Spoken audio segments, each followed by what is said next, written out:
All right. I There we told you are. not to expose my face like that. Well, it's happening, and you can deal with it. Welcome in, everybody. This is going to be episode 7 of Tales of Ethyl. We've been having way too much fun playing a homebrew campaign based on a video game based on a homebrew. All kinds of convoluted. We've been having an absolute blast. They've been some terrible mistakes that have been made along the way, but I think it's been well worth it, and I think we're going to start with our introductions. To my bottom left is Silas. Hello, I'm Zephyr. I play Silas. I'm a man of the gods now, apparently. And next to him, we've got Kazim. Hey, I'm Josh. I play Kazim. I'm apparently no longer a man of the gods. And next to him, we've got Mistryrix. Dyer here playing the wonderful bard cat whose rock has been destroyed. And last but not least, we have got Nico. Dragon, Nika's lover, not a fighter. I will live out. One day, I will fucking prove that. One day. One day.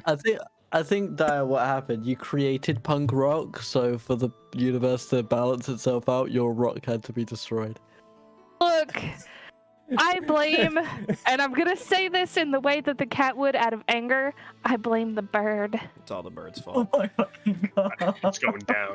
We are 10 minutes in, we're already into racism.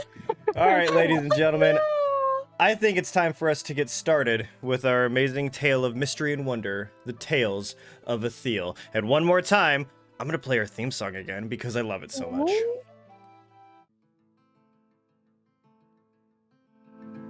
What is a ray of light without the shadow it creates?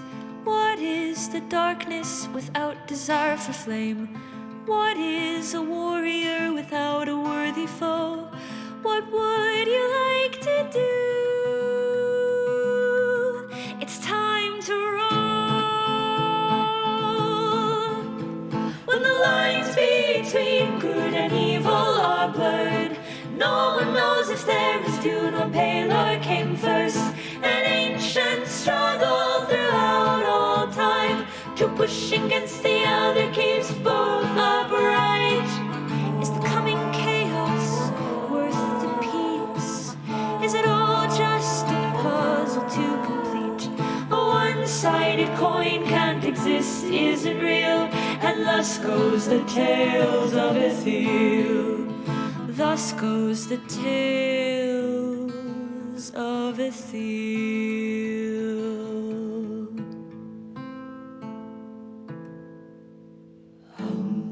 All right. Welcome back, everyone. So, before we get started, we had to start every show the same way in which we always do, with our communal shots. Unfortunately, Zephyr has decided that he's going sober this week.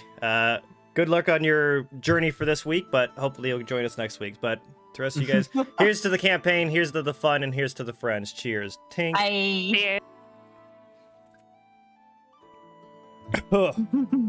Oh. As bitter as my soul. Tequila was an interesting choice for me. For this game. Yeah, I need to make more nightcap. All right. Where we last left off is Kazim had a very interesting kind of conversation with a woman in which he may not have recognized, as well as a conversation that didn't go quite so well with Pelor himself.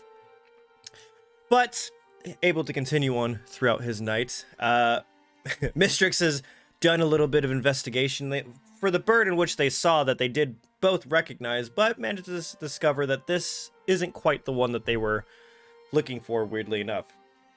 Also looking through the horse, in which I thought she was going to stab the horse, but didn't. Managed to not find much of interest, but at least was able to kind of eliminate an option. As they kind of... Silas had his interesting conversation with Terran in the light and received a note in which telling him to meet at the mine without Kazim for some reason.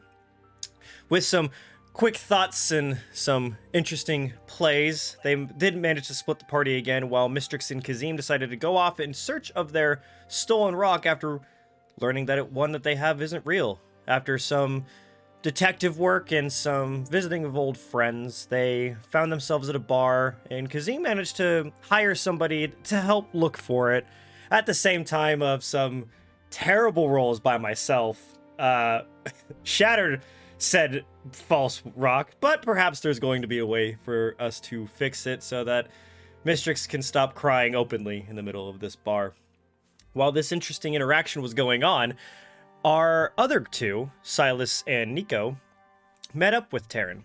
They had ventured deeper into the mine and learned some interesting things with Pelor, but learned even more interestingly that they see things differently than the followers of Pelor, so they assume.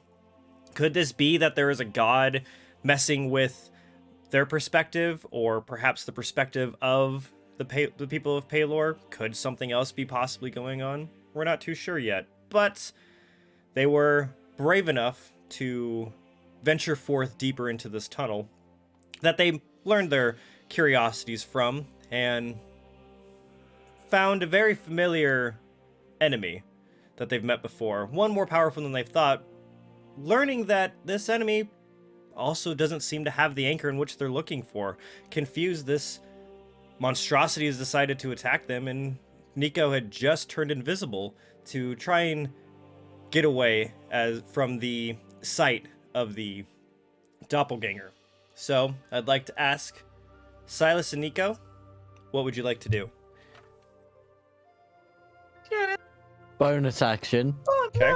So with it being that we ended on Nico last time, it would be it'd actually be Escanor's turn, which was the other person. So he is right over here with the doppelganger running this way. So we're gonna go over to roll 20 so that everyone can see exactly what's going on over here. That one. There we go. So Escanor, let's see, how far is this from the doppelganger? 35 feet, so does that mean this one is 30? Cool. So he's going to run over here to this doppelganger, and he's going to go for the slice. Unfortunately, his first attack, he kind of comes charging up and goes for a sideways slice with his gigantic battle axe and misses, hitting the stone that's right next to him. But he manages to go for a second attack, and you guys see that him kind of almost swell up his muscles a little bit more as the veins begin to kind of bulge out, and he manages to get this incredibly tough hit on him, and it does... Ooh! Alright. So, you guys watch as he, from the ground, bulges up his muscles and comes back for another slice, and you see that he gets a good chunk of this doppelganger's arm off, manages to just kind of peel off and flop to the ground, and you see that an extra kind of weird bit happens to his arm as it seems to like cauterize immediately, as if there's some kind of extra force coming from the axe that he was using itself, and you see it burning and singeing the skin all the way around it. But you do unfortunately see that the doppelganger is able to kind of bring it all back together, but that it obviously would have done some pretty intense damage. With that, it is actually going to be, where did it go? Yes. Go. So, I believe it is... God damn it. Yes, it is the doppelganger's turn. So he's going to turn around as Nico has just vanished from the rest of the group, no longer able to be seen. He turns around and goes for the... He goes for Escanor. And you guys see that it kind of just turns around after taking that large hit out of its arm, turn towards this very large human man.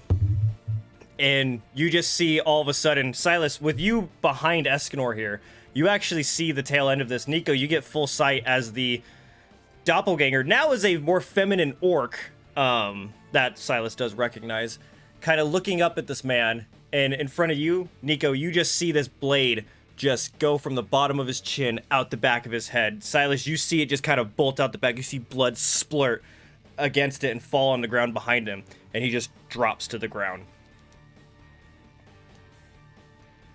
And he is out.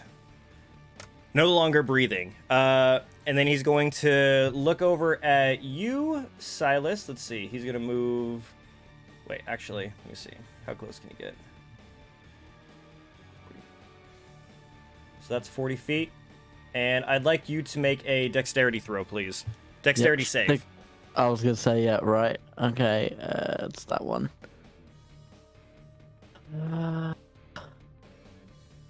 That is a 17.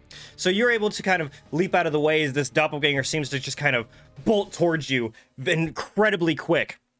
And he kind of reaches out his hand to try and grab you, and you see this weird black ooze just kind of dripping from his hands as it kind of hits the ground and starts sizzling a little bit. And luckily enough, you were able to jump out of the way before anything really happened, but that probably seems it would have hit.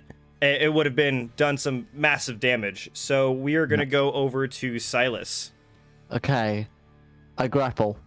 Okay, let's go ahead and make. We're going to do. I'd like to use my inspiration.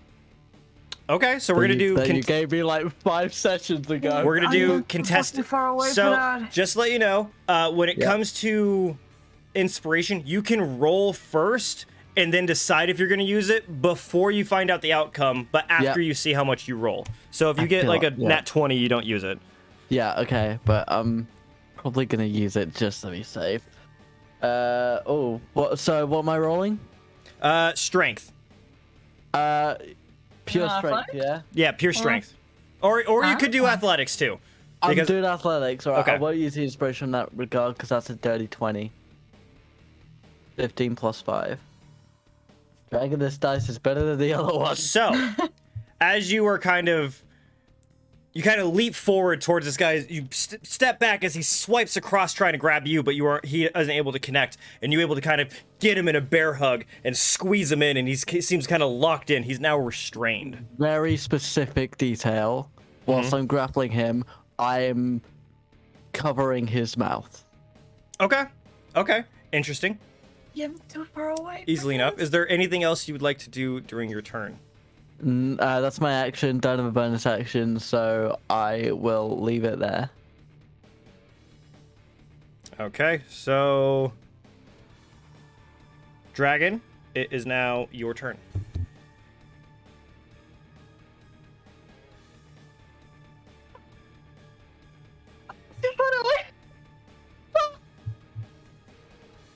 You've just watched as this doppelganger bolted, dropped Escanor to the ground, just dropped him, no effort whatsoever. And now he's going after your friend Silas. You see it just kind of run towards it, but now you see Silas has kind of got his arms around this thing, bear hugging, holding its mouth shut.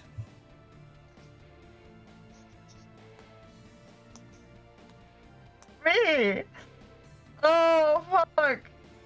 Literally, if you need to hold on to him because I am too far away. I will move as close as I can, but like... If you gotta dash it, you gotta dash it. Have you got rope on you? Well, yes, but like if I dash it, I'm using my action. Then I cannot, I cannot tie him up. Well, it wouldn't matter, because I don't think even with a dash you'd be able to get close enough to tie him up anyway, would you? Put it here.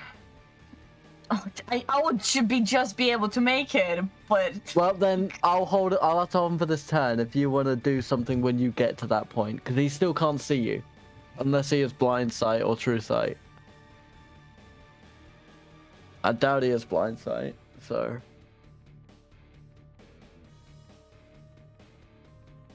Because he's like, as long as I can keep him here until you get to me, that's fine. I just have to survive one turn. He's just... Thank you. Oh, fuck me. You know what? Look. We're gonna... Okay, that's 30 feet. Yeah. Look. We're gonna try this. If it doesn't work... I'm taking over, alright? As long as well, here's the thing. As long as I've got my hand over his mouth, he can't Misty Step. So he's either got to get out. If this goes to shit, I'm gonna be muffling him until he's either tied up or killed me. So until then, he can't use his voice. Fine. You do you. I trust you. Wait. Okay, you know what? I'm gonna move within 30 feet, but no, fuck. Yeah, but not close enough, so worst case scenario, he like nudges me or something. I mean, I'm not... he has disadvantage on attacks unless he breaks out the grapple. Yeah, okay. Do I have any bonus actions?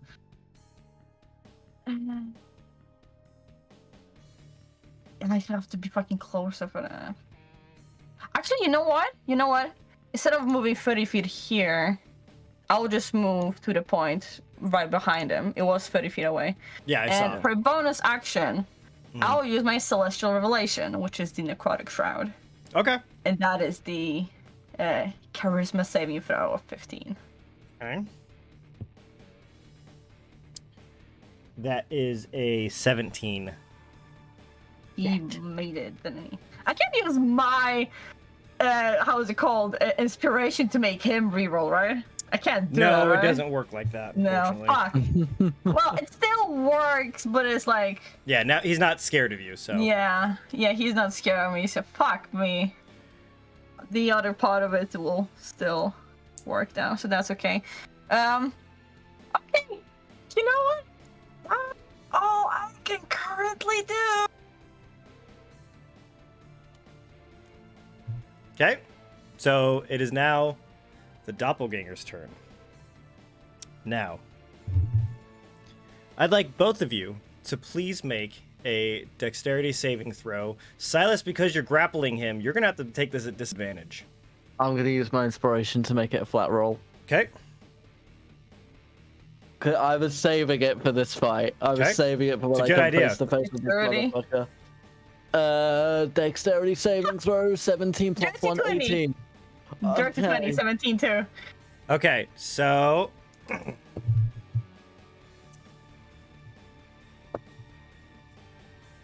Silas, you will take 11 slashing damage with... Fine. What was it? Let me see. Where did it go? Is that halved already? 'Cause I'm no, still that's not raging. halved. So, So rounding up or rounding down? we're rounding up. Rounding up? Okay, Yeah. so that And will then be... add another 2 poison damage. Please make a Constitution saving shit. throw. Yep, cool. Nico, you just take. See, I said 11, so you take 6 slashing damage, but you don't take the poison damage. Mm-hmm. That is a 16. Okay, so you manage to succeed as you feel. All of a sudden, the orc that you're holding, you see these weird, like, just metallic barbs kind of spring out all around, and since both of you were close enough, Nico, you were able to kind of jump back, but you got clipped by one of them on the shoulder, just kind of like a weird pufferfish, just kind of all these spines bolting out, and you look in front of you, you see Silas gripping as hard as he can, and you see at least 2 of these spikes coming out of his back, dripping this weird black ooze coming out of the back. Silas, it does kind of take you by surprise, but you are able to hold on and keep them restrained. And you look, and will you please make a wisdom saving throw for me? Fucking hell. 3 saving throws in a single turn. Yeah. Jesus. Fuck me. I can't tell what that is. That's not good. That's an 11. So you feel this kind of creeping in your mind, and you hear, "Why would you hurt me, Silas? Why would you do that?" And weirdly enough, you feel just this need to just kind of let go. So you just open your arms and let go. Fuck! And that's all. Wait. No, she's gonna stay there. So that will make it Silas's turn. Am I able to try again with the grapple? Yes, you can. I'm gonna try again with the grapple athletics. Okay.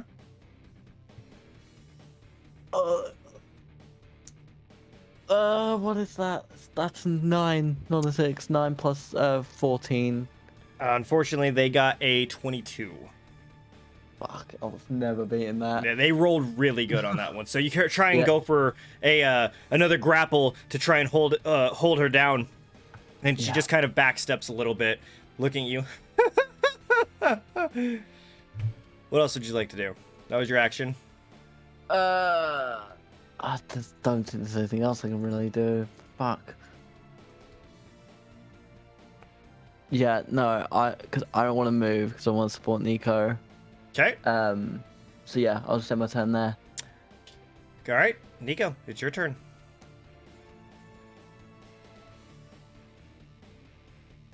Oh, fucked up. I am about to die. Shit is going whack.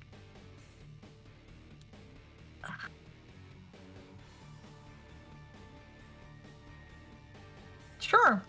I'll accept, sure. So, Silas, all of a sudden, you just hear this. You hear Nico just say, I accept. And all of a sudden, you just see, as you can see kind of past this doppelganger, you see his eyes kind of go this bright, vibrant blue. The whole eye is encompassed in blue. And you see this mist kind of pouring out from his necklace all around. And you see him kind of straighten up a little bit as he's kind of sitting there looking at his hands, and you see this bright electric blue kind of going down his arms on both sides. You see skin start to kind of fry and flake off as you feel this kind of, you see every once in a while bolts, arcs of electricity kind of going off of him, and you just hear this good boy, as he kind of looks at this doppelganger and just says, you annoy me. And he just kind of lifts up his hand and snaps. And you just see this arc of lightning come from his snap and just strike the doppelganger, and it's gone. It's just gone in front of you. And as it just kind of disappears, you see this kind of blue smoke kind of emanating throughout this entire building, and you look at what is, you are sure is your friend Nico, and you just see this, they feel different, and you see him kind of looking at you and goes, shh, catch your friend. And all of a sudden the blue is gone, and Nico, please take, 5 points of exhaustion. What? Your movement is 0. Your HP is half. You can't do anything. You're essentially unconscious. Mm-hmm. I fucking dash forward to grab him. Okay, you manage to grab him, and he's just out. You are able to speak. You are able to still talk. You can't move any part of your body except for your mouth.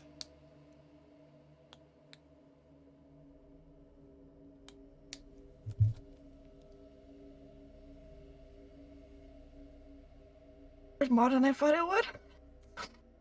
When you say the doppelganger is gone, is it like a teleportation gone or disintegration gone? Use Arcana. Please roll for Arcana. Oh, thing, buddy. Oh, for fuck's sake, that's a 12. You have absolutely no idea.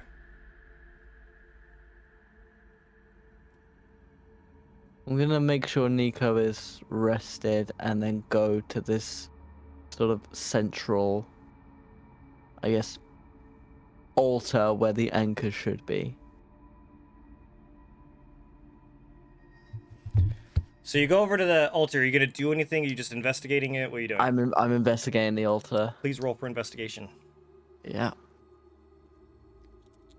I know it says new dice, but Jesus, you're making me use it. Yep. 18. So you kind of look at it and you see maybe some like chunks out of the metal, because like I said, it's one of those kind of like bezels. You see these 4 kind of brass arms that look like they probably held something in but have been bent out. As you're kind of looking around, you see little bits and pieces where there's scrapes and marks and stuff like that, as of a tool has pried it open or something. So perhaps someone broke in there to try and steal the thing that was in there. But based on the shape of it, you're able to tell that absolutely held at least something the same shape as the anchor that you guys found before. In like a sense of pure anger, frustration, and almost pain of knowing that we were beaten, I'm just gonna use the Stormbringer axe to just fucking strike the pedestal. Please roll for an attack. Yep, sure. 14. Okay, so Nico, even though you're kind of laying on the ground, unable to move, you're able to kind of look over the pedestal and you just see Silas Are you using your glaive? What are you using for this? I'm using the Stormbringer axe. So you see him grab his hand axe, he just kind of bashes it into this pedestal. And weirdly enough, both of you kind of notice that as soon as it hits it, it just kind of glances off for some reason. It doesn't seem to have taken any kind of chipping from that whatsoever. He's just gonna yell out like a pure fury cry, I guess. Just no words, just guttural screams of anger. And you can hear it kind of bouncing off all of the walls around you, and it seems to kind of shake a little bit. Nico, you can feel the anger in his voice as it kind of goes down into the hallway behind you guys. And as that is happening, Mistryrix and Kazim.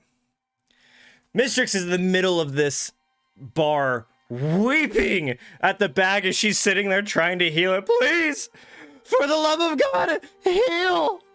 Kazim's just staring at a window. No one's the wiser. Not even Mistryrix is sure that Kazim had it, as he's just kind of staring and goes, beautiful night out. It's fantastic. What are you guys doing?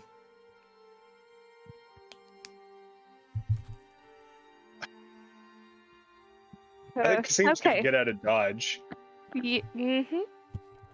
Mistryrix, are you staying as he's doing this? I'm gonna stay, and I'm going to, since I've lost something that's dear to me, I'm going to try my best to convince the, 2 gnomes and 1 dwarf? Yes. To become my bardic army. Okay, roll for persuasion. I need someone to help me avenge my loss. Roll with advantage. Oh God. And you said persuasion? Yep. All right, let's see how persuasive my tears of, what would you call it? Not really anger, but distraught Yes. cinematic needs are. Yes.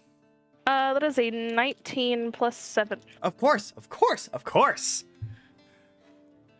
So I have a tiny bardic army? Yes, you do. You have these dudes they've already been kind of bowing after the amazing performance that you've done, as they're trying to, they wanted to teach you. Now they get to work for you. I mean, you see the elation in their faces as they're totally accepting of this. And what are our names? There's Brolin, Grolin, and I think it was, what was the last one? Dolan, I think. Brolin, Grolin, and Dolan. All right. Grow, and dough. All right. So I'm going to bring them on the adventure with us. They're going to be my friends now.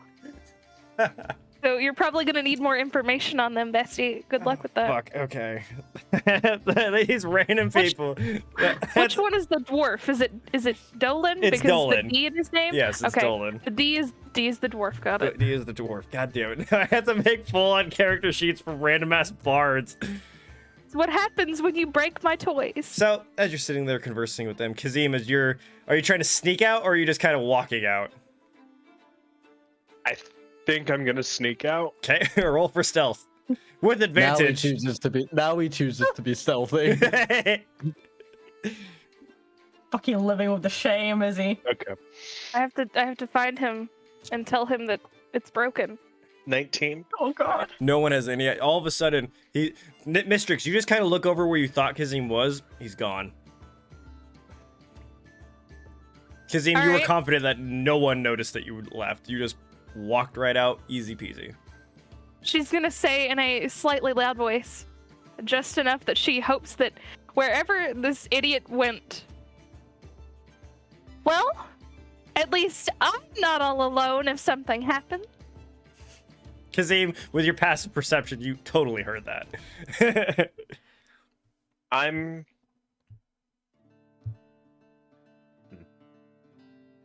You're alone. That's what you are.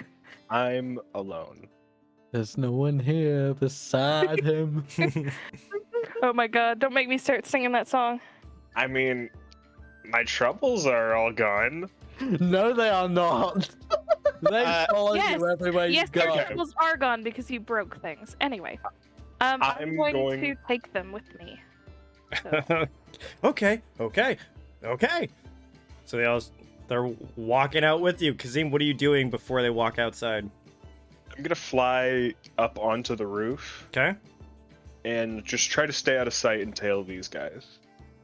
Or not these guys, the guy who I Yeah. just traded with. He told you his name is Nile, Nile. thank which you. I don't know if you guys caught it. The other dude told you it was a different name. Mhm. Yeah. I caught it. Okay. So I call it, but I'm not there. he while you fly up onto the roof and you're able to kind of perch up where no one can really see you, and you see Mistryrix walk out with the two dwarves or the two Three. gnomes and the dwarf Yeah. kind of behind her as she's kind of looking around for you. Don't say anything. Nah. Mistryrix, I'm where do you out. go? You don't see him. You have no idea where he is. Using my cat-like instinct, I know that he's supposed to be finding us a back alley traitor, aka thief. Let me see if she cares enough to actually find him, or if she's gonna go find them and tell them what happened. You know, if things would actually roll flat, that'd work better. All right, she's gonna probably start heading to the mine. Honestly, Okay. he's gone. The thing is broken. She has friends. So while you and your small troop begin to wander off towards the mine, Kazim, you sit there for about 10-ish minutes probably, and then you hear the door open and you look down and there's that familiar half-elf person with his hood up, kind of walking out looking both ways. You see him kind of shifty eyes. You're not sure if maybe he's trying to hide and make sure no one can notice him, or if he's just always kind of shifty as he kind of runs off kind of towards the Sky District. Do you follow? Yeah, I'm staying out of sight while I do. Okay, roll for stealth, please. That's even better. That's a dirty 20. So you're able to kind of fly and glide from rooftop to rooftop, deftly silent as he's kind of walking down into these streets. You see him take a couple turns as he starts going. It looks like he's gonna go towards the Sky District, but he manages to take a very sharp right turn all of a sudden, and he starts going down into an area that you know to be kind of a more run-down part of the Dwarven District. No one really goes there. It looks there is the old entrance to a different mine that they started, but there was a cave in there, and he starts kind of heading towards one of the buildings that are kind of around there. It's this kind of. It's a single-story building.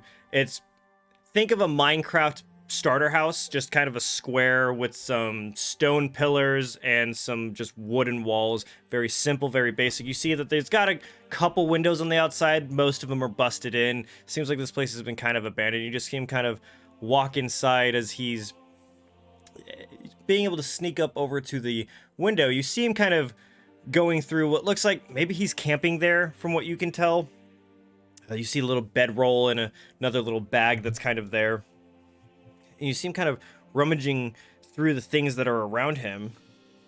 And you see him kind of pulling out a little bag, maybe some gold or something like that, and he begins to leave again. Please roll for stealth for me.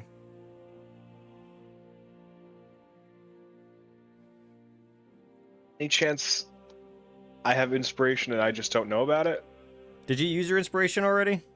Probably. I think Nico's the only one that has it still. I'm pretty sure that I did not use it now. Yeah, Nico's the only one that has it, so no, you don't have any inspiration. So I got a nat 1. Drake, motherfuckers!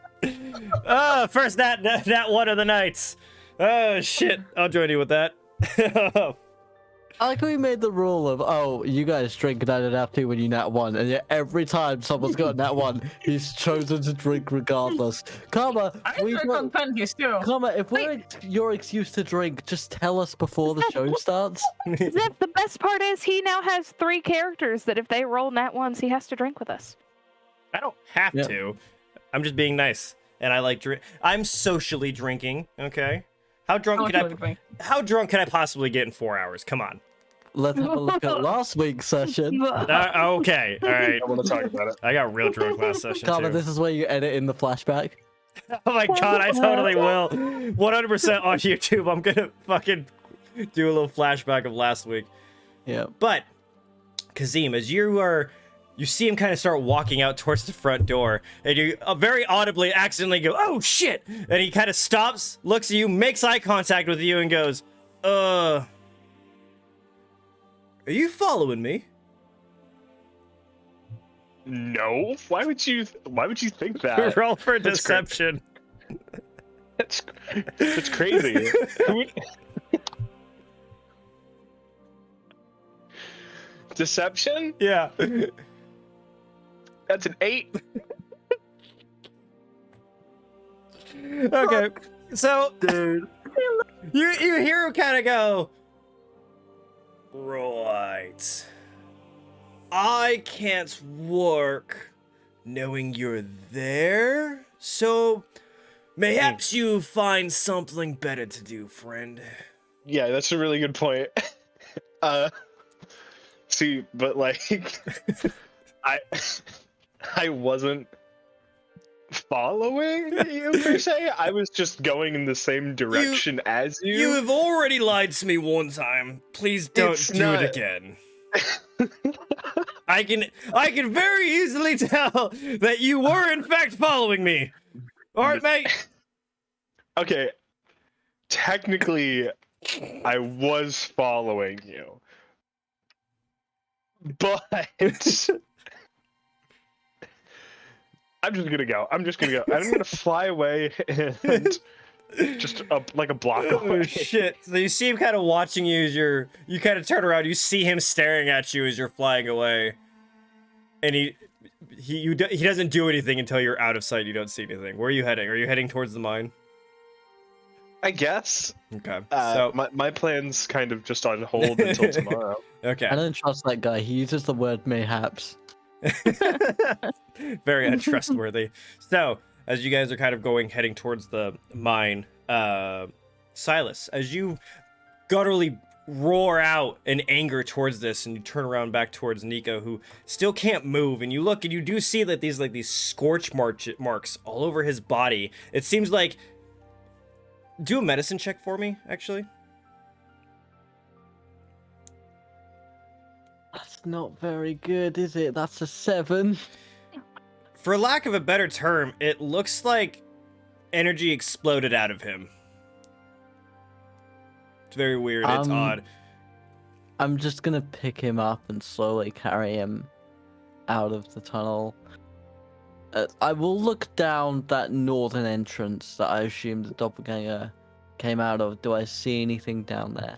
So, from what you can tell, as you look over what looks to be another end to this chamber, it actually has been caved in, and it doesn't look like there was really any way to get in there. Your best bet is he probably got in through the front way, as Okay, good. before he did look like a wanderer of the light. Yeah. So, Yeah, that was my with your concern, but- passive perception, by the way, you do kind of look around and you see at the base of each one of these statues that there are other little small depictions, and you look at the walls and there are other pictures all over the place and just writing all over as you start walking towards this the tunnel in which you came from. I assume in a language I recognize but cannot read.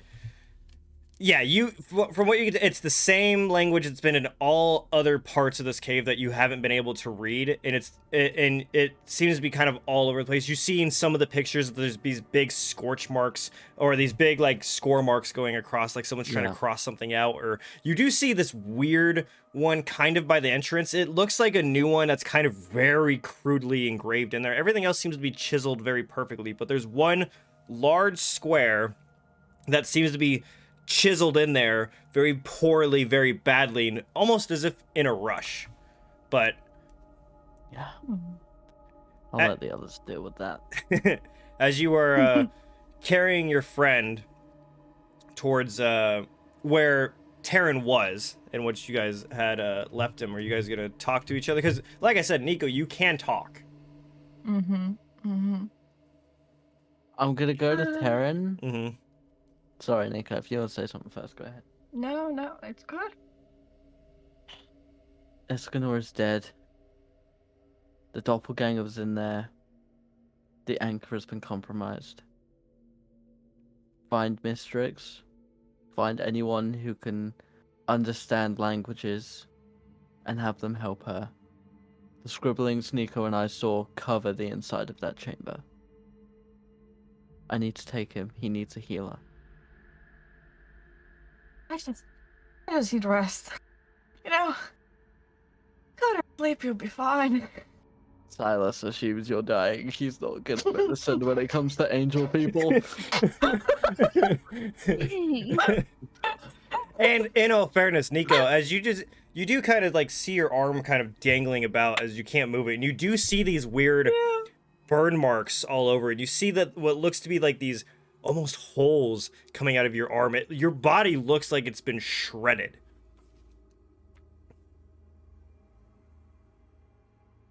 That's gonna leave a really pretty scar, by the way. I'm a sucker for those. Like, that's cool.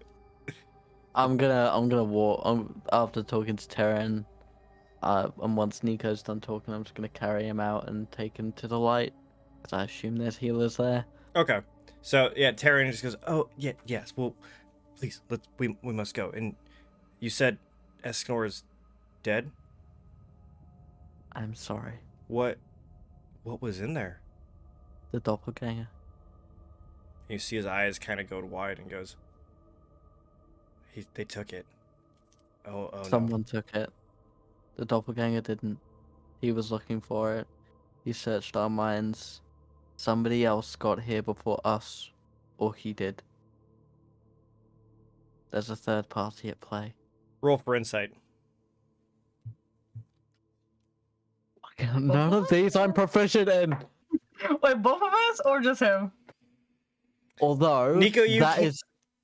can. You'll be at disadvantage.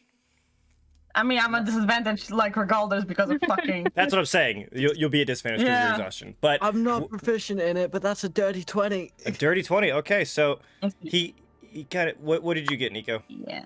I'm not going anywhere with the eight. Yeah, you're half unconscious. You're barely able to kind of keep your eyes open. Yeah, But no. he kind of looks at you and he goes, "Okay, we need to get somebody in to investigate as quick as possible." And Silas, you notice that when you say that there was a third party, there's almost a kind of look of recognition, as if perhaps he's not surprised by that. Weirdly enough, it seems like the panic for some reason subsides. You'd think not knowing where it is would be more worrisome, but he doesn't seem too worried after you said that someone else took it. And now I'm just gonna trust him and walk out. Okay, so you guys begin walking back as you're carrying your friend, and Terran's kind of looking, and you see that him is pretty skittish as to what's going on. And goes, "So where is the doppelganger?" He's been banished. He's gone for now. Banished? Yeah. I mean no offense, but how? That seems like magic neither one of you can do. Believe me, this is not the strangest things you're gonna meet upon in the nearest future. Believe me, that is the least of our issues right now.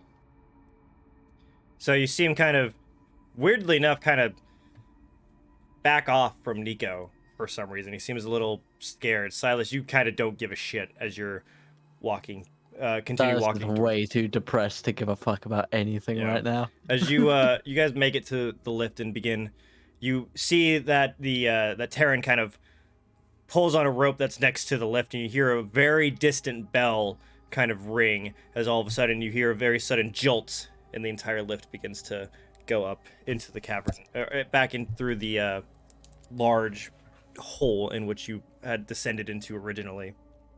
And it's going to be a few minutes. Silas is gonna say nothing during. He's just blank staring in front of him. Okay.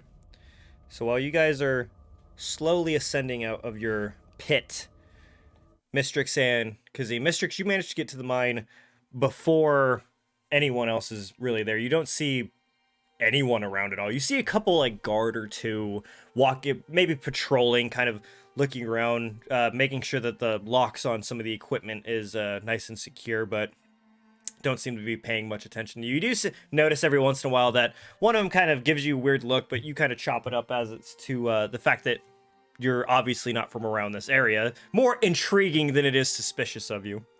Also, the fact that I have 2 gnomes and a dwarf following me. That's true. You do also see, they do seem a little confused that there is a weird musical troupe because they also have their instruments along with them. And they seem to kind of quietly be strumming, almost kind of giving you a theme song as you're walking through. It's intriguing. And you don't really see anyone there. And after a minute or two of kind of looking around, you do kind of catch a feathered friend up in the sky flying towards you. Kazim, as you begin crossing over some of the houses above it, you do see Mistryrix walking towards her, towards the mine with her band of misfits behind her.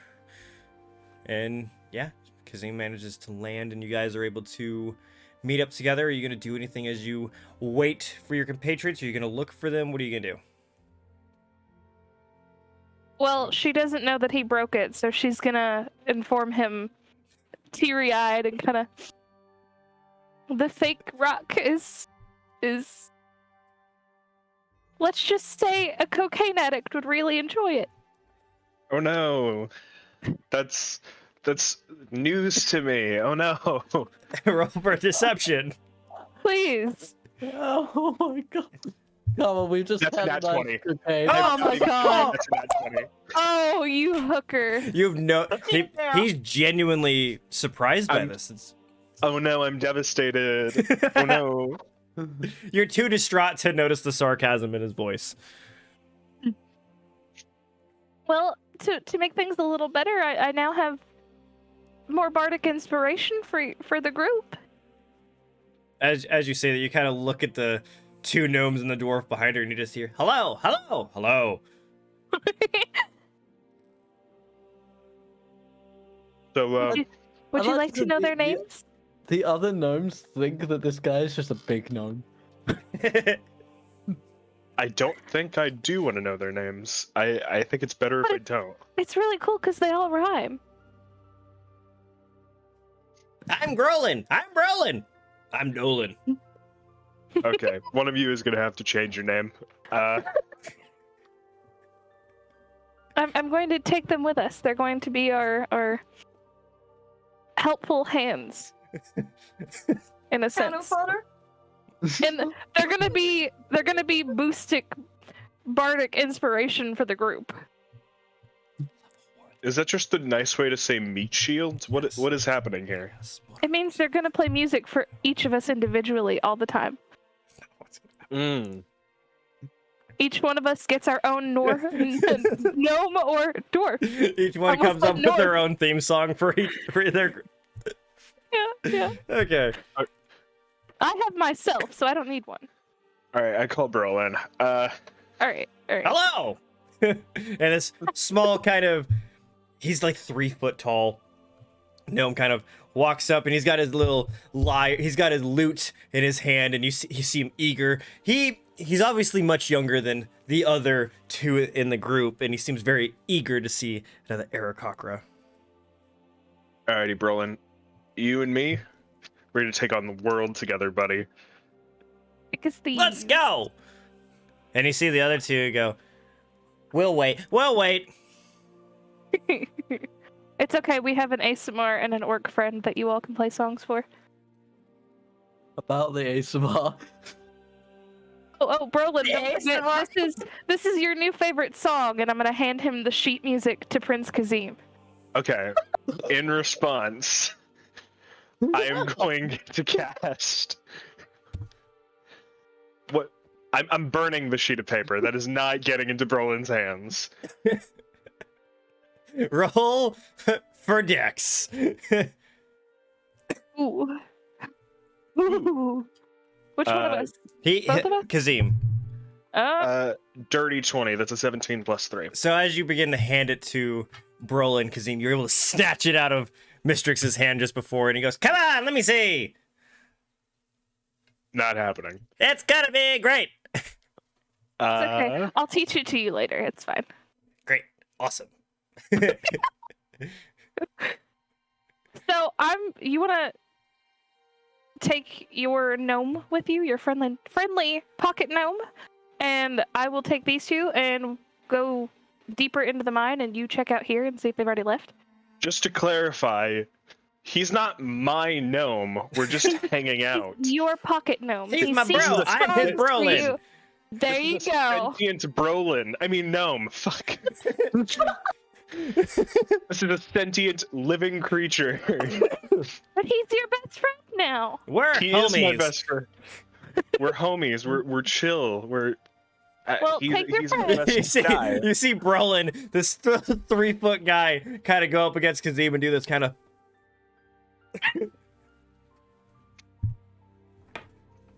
You hear Grolin and Dolan go, we lost him. He's gone, boys. He's just mine now. Alright, well, you Fuck take- the fucking others. Yeah, you go that way. I'll go deeper because if they're still in there, I have backup. But if they're Well, out here, actually- you have backup. Should I go in there? I'll Didn't go they in there. specifically I'll- not want me to go in there? I'll go in. You stay. Okay. Okay. Should I watch the mariachi band or send them with you? You can watch the mariachi band. That's fine. All right. Guys, show them what I taught you. You know, the not terrible music. And then she's gonna walk off. As opposed to the music they were playing before, the terrible music. You hear them playing familiar folklore songs that Mistryrix has played before. It's not as good, but it is better than what they were playing inside of the bar. So they do sound like they got minusculely better. And you guys begin, as you guys start heading towards the entrance of the mine, there are two guards that kind of see you kind of walking up and immediately walk over and go, halt! No one enters the mine. I'm looking for Terran and an orc and a ASMR. Well, they wouldn't be in there. I'm pretty sure Terran, maybe. You see him kind of look at each other. It's rather important, and he would want to know. Roll for persuasion. How With persuasive? disadvantage. How persuasive is the kitty cat with a broken bomb in the bomb bag?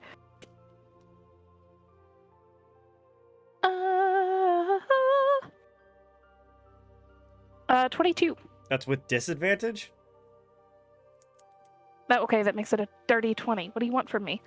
Okay, so you see them kind of look at each other, and you see them look at you. They'll be back. You can wait for them here. Right here?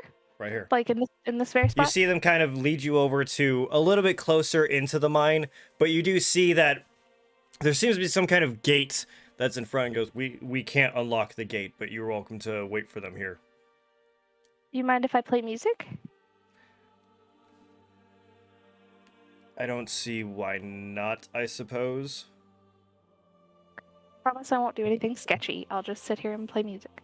Okay, so as you guys, the three crowd around you as they see you bring out an instrument and look at you in awe and amazement as they bring out their instruments ready to join you so eagerly. Nico and Silas, you guys are finally getting to the end of the lift in which you see the other large human standing there as he's continuing to wait for the lift to finally stop moving, and you see him kind of look puzzled and confused at just seeing the three of you, and you just hear him go, "Where is Escanor?" And you see Terran kind of put his head down and his hand on this other guy's chest and goes, I'm so sorry, Cyrus. And you hear him kind of go, and you see this human kind of look at you, Silas, with kind of an eye of familiarity and go, did he die a good death? We'd both be dead if not for him. He rests with the warriors. And you see him kind of just pick up his large greatsword and put it back on his back as he starts kind of wandering out. Silas, you can tell that there is some sadness, but you do see that you mentioning that he essentially died protecting, that he is satisfied with that kind of answer, no matter how sad it may be. And you see Taryn kind of lean over and go, that was his brother. I know how he feels.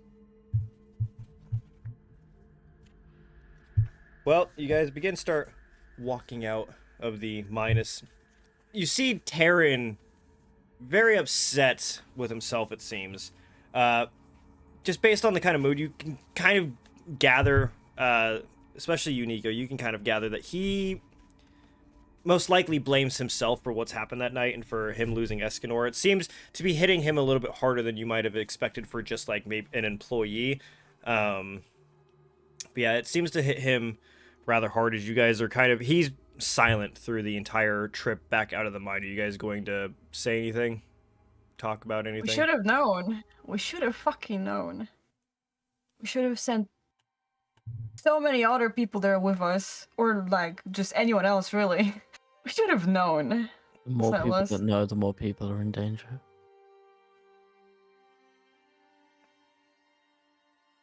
We have the light on our side now. Do we ever have them on our side?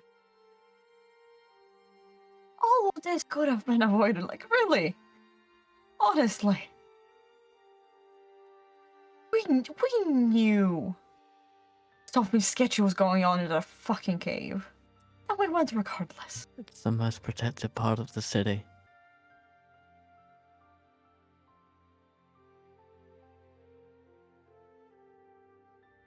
You'd think that the most protected part of the city would have more guards, or at least some better defenses.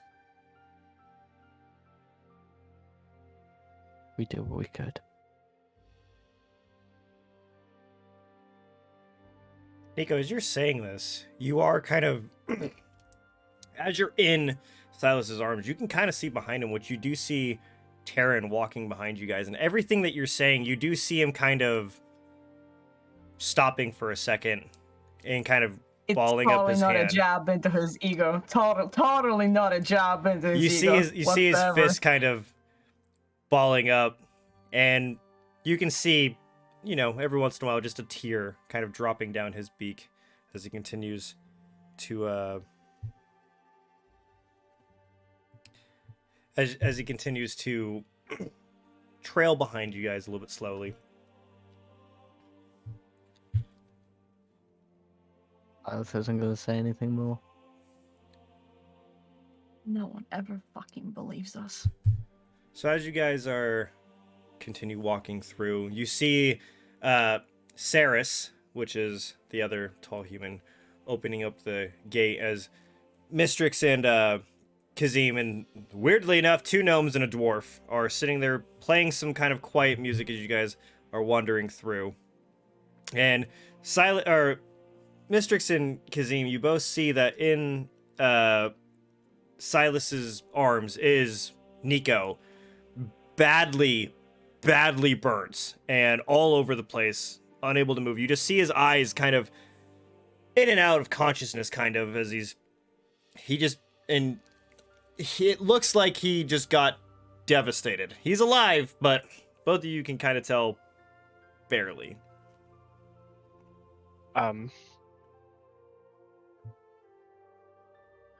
Can I cast Cure Wounds on Nico? Sure, you can cast Cure Wounds. It's not going to do anything. So, as you begin to cast your spell amongst to Nico, by the way, you guys do hear Mistryrix and her group kind of playing this familiar song. Seems to be about weird myths of Pelor and Therisdune. Very familiar to you guys. As you are casting your spell over Nico, weirdly enough, you notice that a lot of those burns don't seem to be closing up as well as they normally would. How much healing does Nico take? 12. So you do see that, you know, Nico seems to be like cuts and stuff, scratches seem to be kind of healing, but there's in particularly a large burn hole, for lack of a better term, right here that never quite closes all the way. You see that this dark seam all the way down the arm as this black kind of soot kind of radiates out of it for some reason. Yeah, that is the only thing in the body that just doesn't seem to change at all for some reason. When you said you were going on an adventure, I didn't know that meant setting my lovely little frickin' angel afire. Well, none of us was expecting for this to go this way. What happened? Like, my news is a lot less traumatic than this. Not something to be discussed in public. Well, do you want to know my news then? Nico needs a healer. I can very easily show you in like 2.5 seconds. As we walk. Sure, Nico. I'm literally gonna like take the bag and like open it and show them and be like, number 2 is no longer in existence. It's now for the drug addict. Oh, no. Everything's going to shit again. We've got nothing. We have a trio of bards. Or a quartet if you include me. So, when you're showing them the sphere, the broken sphere, are you just kind of opening your bag? I'm just kind of like tilting it toward them so they can like lifting the side flap so that they can't like not opening it all the way, lifting like the side flap so they see the chunks of rock. Okay. He's tired. He just starts crying because fuck this. I cried too. It's okay. Just gently pets his hair, just like it's okay. We're okay. It's not the real one. At least as far as I know. Ooh, but it does give me a grand idea, and I will need Taryn's help with that. Speaking of Taryn, you see, Kazim, you see Taryn walking out with Saris out of the cave, kind of head down. You see these weird... You see more emotional than you've ever seen him, and he just kind of walks straight up to you and kind of straightens up, and he puts his hand on your shoulder and just goes, "I'm sorry I didn't listen. I should have." And he just kind of starts walking away. Weirdly enough, Kazim, this is the first time that you can affirmatively say that pretty sure Taryn is shattered. There's something wrong, horribly wrong with Taryn. You've never seen him like this at all.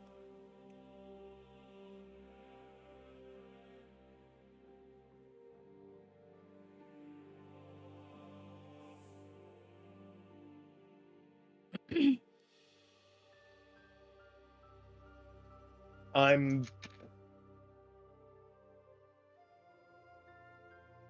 not gonna follow him. Okay. So you guys see Taryn and Saris going off to do their own thing. Can I try to catch up with him? Sure. So you're able to walk up because he's not walking fast. He's just kind of trudging along with Saris. You seem to be rather distraught, but I have an idea. He kind of stops and he looks over you with a smile, but you can tell that his eyes are very dead. I don't know what happened down there. I am sorry for any bad happenings or misbegotten luck, but it seems that our shiny rock that isn't the real rock has been abruptly ceased of its roundness. And I have an idea. Yes. Could you or possibly one of the people from your church bleed on it and then we leave it out somewhere so that the doppelgangers kind of think that it's shattered? He kind of looks... Do you show him the shattered one?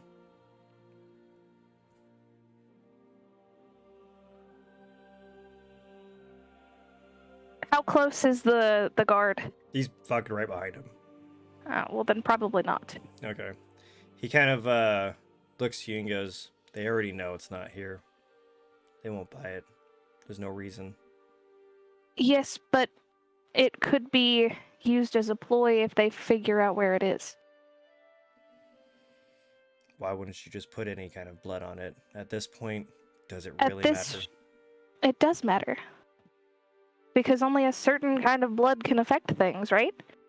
Like, they're going to be able to tell the difference between animal blood and people blood. They're not that stupid. Especially if they read minds. Make a insight check.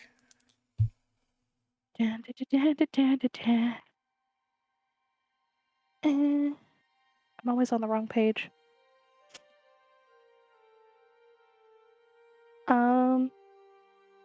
22. So you can tell when you're talking about being able to tell the difference for some reason, and like animal blood and all that. You can see he's smiling, but you sense that there's just this anger welling up inside him, and he just kind of looks at you and smiles and goes, "We should talk about this tomorrow. Good night." And he just walks off. All right then. Kind of like under her breath hiss and then walk away. Like, the world is in crisis, not just one individual hurt feeling. And she's gonna go back to the group. Okay. What are you guys doing? Silas is walking Nico to the light and will stop for nothing and no one. So, this whole time that Mistryrix has been talking to Taryn, you guys do see that Silas is just straight ahead, serious face, doing nothing but walking. Are you guys following?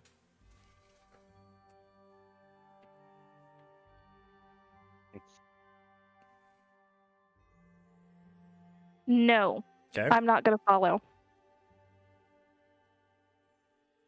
I'm gonna let the bardic troop follow, but I'm not gonna follow. Okay, so do you send them along afterwards? Yeah. Okay, so Kazim, what are you I'm gonna doing? tell them, this is our family. Stay with them. I'll follow those two.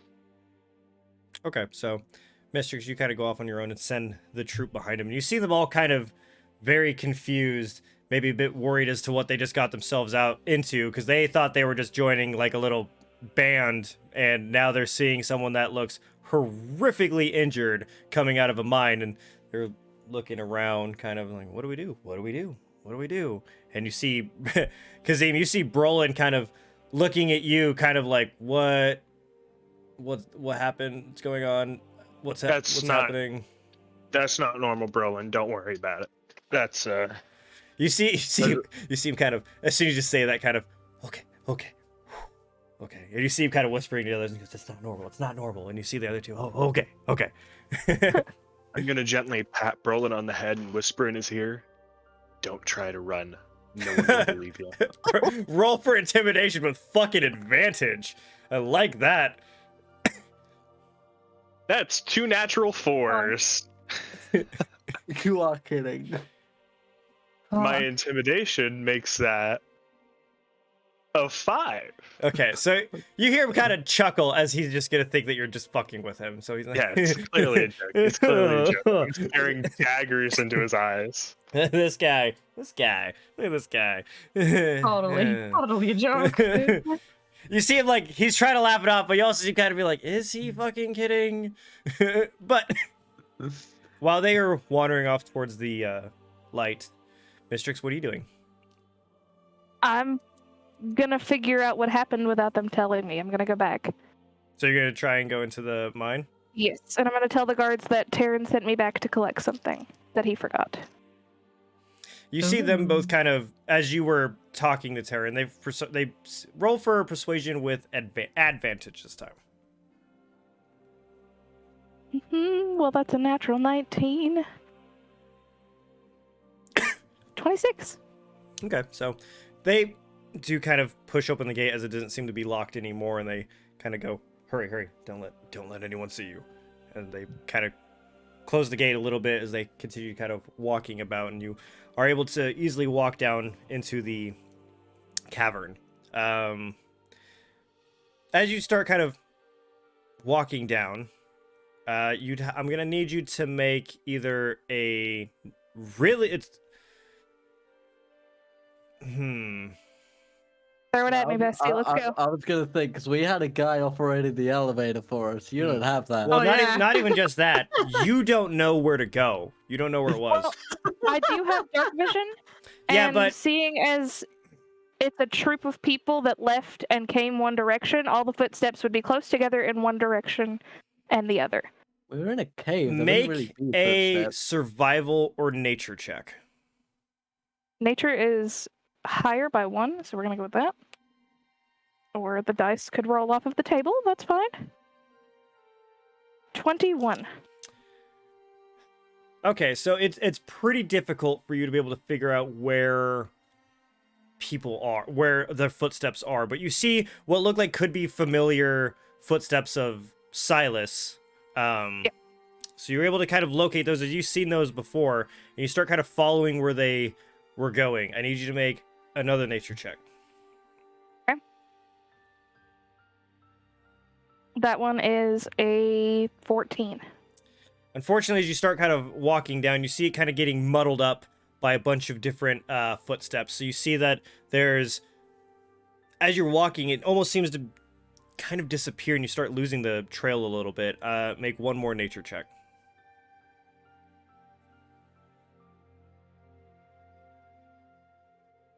Dirty 20.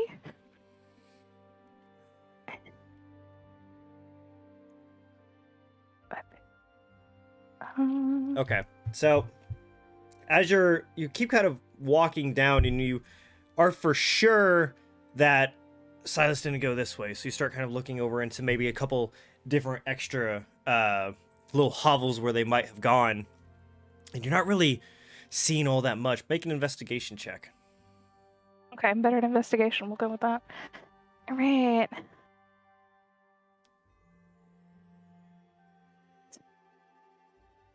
$24.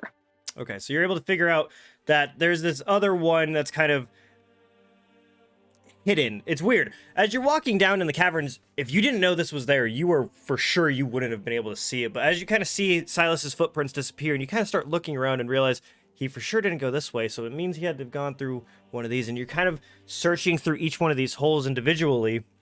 As you see, most of them just kind of go into a mine, but then you notice that around one of the corners of that there's this kind of rock wall that if you don't walk up close to it, you don't realize that there's actually a kind of walkway behind it. As you start kind of looking, you see there's his footprints again. As you start following along, and you see more of these purple crystals kind of coming in around you as you begin to walk towards this wooden lift that around it you see it's kind of this weird rickety fence, as there's a large arm that comes up with a pulley kind of dangling down and a rope, and this square platform with 4 ropes coming down, and you see a lever off to the side and a very, very, very deep hole below it. So I noticed that it's a pulley system. You notice that it's a pulley system, and make a wisdom check. Just straight wisdom. Straight wisdom. See if you can figure out what it's for. Straight smarts. 17. It's kind of I'm hard. very happy. You've never really seen much things like this, so it's kind of hard for you to tell exactly how this works. Best you can really tell is that obviously this lever moves that pulley, but you don't know. Maybe Gonna there's one at the be- bottom. I'm gonna be cat smart. Do I see, like, with a regular pulley, you've got the circle and then you've got the 2 ropes that go down the sides? Mm-hmm. Can I tell that those go pretty much most of the way down? You'd say so. You could tell that this whole pulley system will go all the way down. The problem is, you can't tell if there's a way to get back up. I'm gonna be a fancy cat and I'm gonna scurry down the rope. And then I can just shimmy up the rope to get back. Okay, so you're gonna how you're just gonna try and jump down with the rope? No, like I'm gonna like mountain climb and use the rope and like climb down the rope. Okay. For lack of a better explanation. I'm also a cat, roll and I can also climb walls. So. Yes. Roll for either athletics or acrobatics with... No, we'll just do it straight. I was going to do disadvantage, but because you have dark vision, you'd be able to see. 17 with acrobatics. Okay. How fast is what's your climbing? What's your movement? My movement is the same all the way around. My walk speed is my climb speed. What is it, though? 30 feet. Okay. So you're going to be climbing for a very long time. You start kind of going down and realizing that you go for, you'd say, about a minute, and you still haven't seen the bottom yet. It's getting darker and darker. As you're using the rope, yeah? Yeah. So you kind of get about 300 feet in, and you notice that the rope now goes to a separate pulley and is now no longer reachable. It just goes right back up. So it seems to be a weird system that perhaps that connects to the top one to make it longer or something like that, but it doesn't go any further down. You want to keep trying? Sure. All right. I'm a brave cat. Worst thing that could happen is I fall down here and die and no one knows where I am. Roll for athletics or acrobatics. Acrobatics, and I get an 18. Okay. So there are a few bits in which you kind of you're climbing down just fine for a little while. Will you make a dex save for me? Me?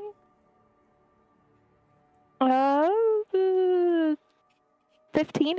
It's not terrible, but it's not the best. Okay, so as you're kind of climbing down a little bit and kind of going from side to side trying to find these ledges to be able to kind of grapple onto, all of a sudden one of them in front of you, one of the ledges that you grab onto, starts to just slip, and you start dropping for a little bit, but you're able to catch another ledge with your arm for a second, and you seem to have caught yourself, but as that rock begins to fall, you kind of sit there for a second. You don't hear anything. You hear it click, click, click.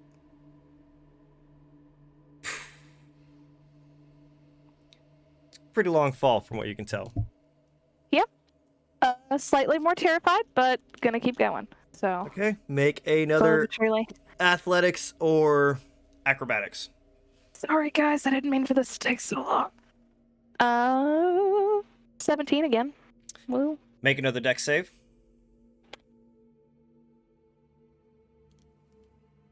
I always forget it's plus 3. 18.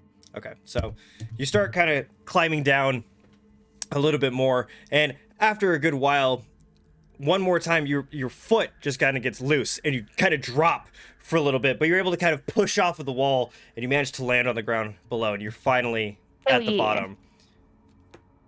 As that's happening, let's return back to our friends on the top ground as they're walking our friend Nico up to the light. The night it's very late out tonight, as you guys are slowly kind of trailing behind Terran and Saris, as you're walking through the streets that is Peakbarrow, through the Sky District. You're seeing that the beautiful kind of lights are popping up all around. There's these golden lights kind of on these street posts that kind of pop on, and it would be beautiful if, there wasn't so much kind of pent-up anger and emotions that were going on throughout the night. You do see there's not a cloud in the sky, as there's hundreds of stars up in the sky, and you hear just the footsteps walking down the streets, and then you also hear the clanging of musical instruments behind, as you've got your two gnomes and your dwarf as they're walking along. And Kazim, there's not anything going on. This is weird. It reminds you a lot of your childhood when you used to kind of sneak out with your friends, but it doesn't have that same kind of revelry that comes behind those kinds of emotions.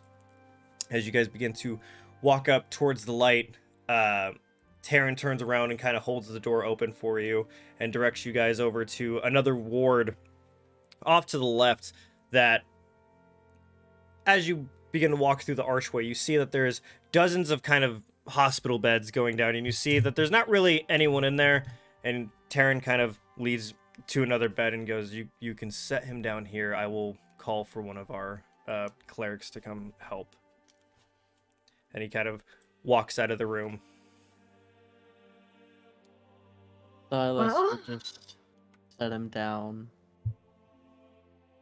and just kind of go to the other end of the room and sit by himself. We did amazing. Again. Great work, everybody. Nico, as you're laying there, you see these two gnomes and a dwarf kind of walk up to you, just seem kind of looking at you and go, "Are you okay? You okay? You all right?" Yeah, I am peachy. Just a bit tired. What happened? Yeah, what happened? Yeah, what did happen? Look, Kazim.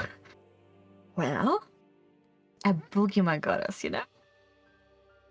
A really fucking scary boogeyman got us. You I see don't know what you guys are doing here, but I will warn you, you will probably die. That's a really funny joke. None of your lives are in danger, Brolin. Right, Kazim? Dolan, Yes? It's totally not Dolan, like and, all of us, every hold on, single hold on, one I of got us this. have almost died, right? Multiple times. Are you really gonna push those three, like, fucking innocent, like, people? Are you really They're going not to gonna throw get them hurt. out to die? They're not in the line of danger. They're here to hang out with the cat. Absolutely not. Because no one around us has ever died before, right? Yes, Totally. I didn't recruit them. This isn't on me. They want to be here. As you say that, you kind of look down and notice that they're gone. Brolin? Now look what you did. Now I gotta go find Brolin. You were willing to put innocent fucking people to die. I didn't recruit them. This wasn't my goal. Yes, but still, we can't just be going around gathering people who clearly don't like. Look, don't get me wrong. We are as bad as it gets. It doesn't get worse. Like, do you really believe, like, if fucking doppelganger would have fucking shown up again, do you really think he would bat an eyelash? Oh yeah, they're just like to have fun, right? Do you really think they would care about that? It's not like I would invite them into battles with us. It was just like cool to They have a don't little choose our band. battles. They just happen. They have just happened. Famously in the past, we've never ran after somebody and attacked them. We're famously known for getting ambushed quite a lot. We should really work on that, actually, now that you mention it. We get ambushed way too often. This needs to, like, change. Roll for perception. Same. Don't tell me roll for Just perception. Roll for perception. What do I add to perception again? It's like 5. Perception 16. So you have noticed that all of a sudden, just right behind you, there's one of the clerics of the light. Hello! Kind of scares the crap out of you. Nico also kind of scares the crap out of you. It's this younger, and also as you kind of look around, also realize that while the bards are gone, you look back and Silas is also gone. Silas? Silas is also gone. As the cleric kind of walks up, it's a younger Aarakocra. Kazim, you could tell that it's a female. Nico, you're too like half passed out to be able to tell. You could half passed out to be able to tell if whatever's in front of you is even sentient.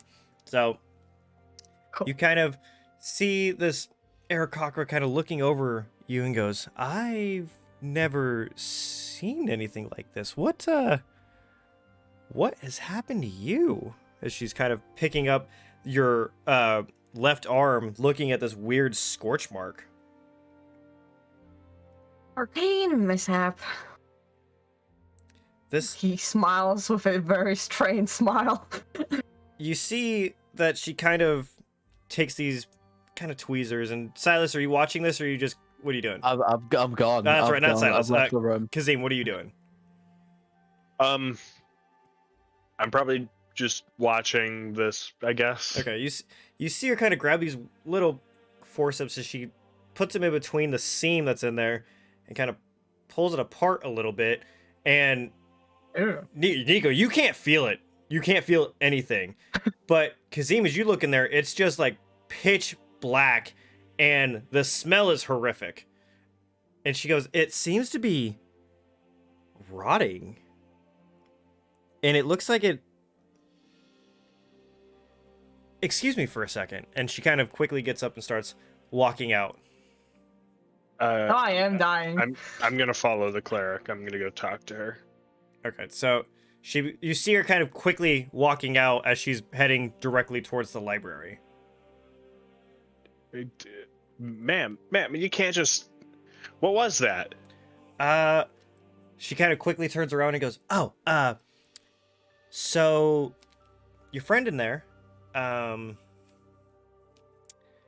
that seems to be they have full motion, but almost all of their muscles in their left arm have begun to rot, and it looks like something has exploded out of their arm.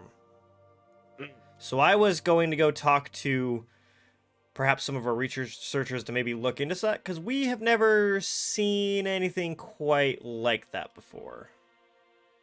Okay, can you perform some restorative magic before you just bounce? How can we restore something we've never seen before? I don't know. You're a cleric. Heal her. You see her kind of give you kind of, the fuck is wrong with this dude, look towards you and goes, well, to be able to fix something, I need to know what is going on in the first place. How about you let me do... Light of Pelor, greater restoration. You see her kind of look around, kind of like, are you fucking serious? And she goes, she just kind of goes, how about you let me do my job, sir, and you go on to do something else, as she turns around and storms the fuck off. Because I know it's been a while since you've acted like it, but you are also a cleric, and you can do shit against it.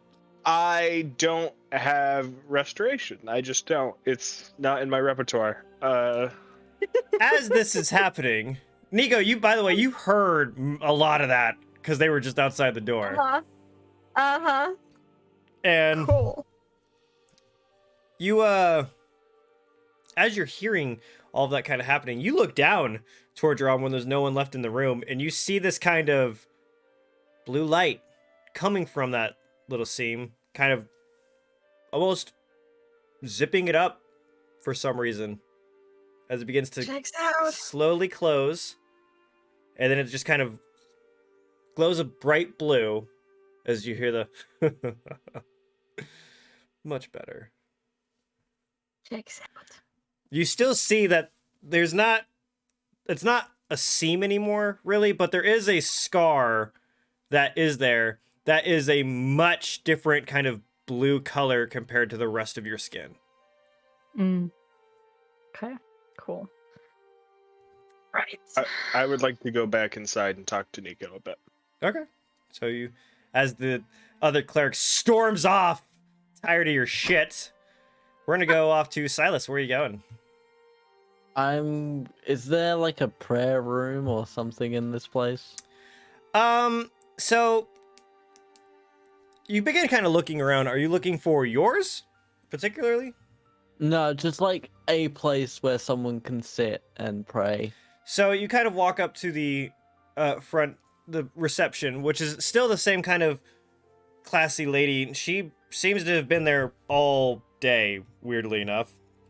But you kind of walk up to her and ask her, where one might be, and she goes, we do have our silence rooms. Perhaps you can use one of those.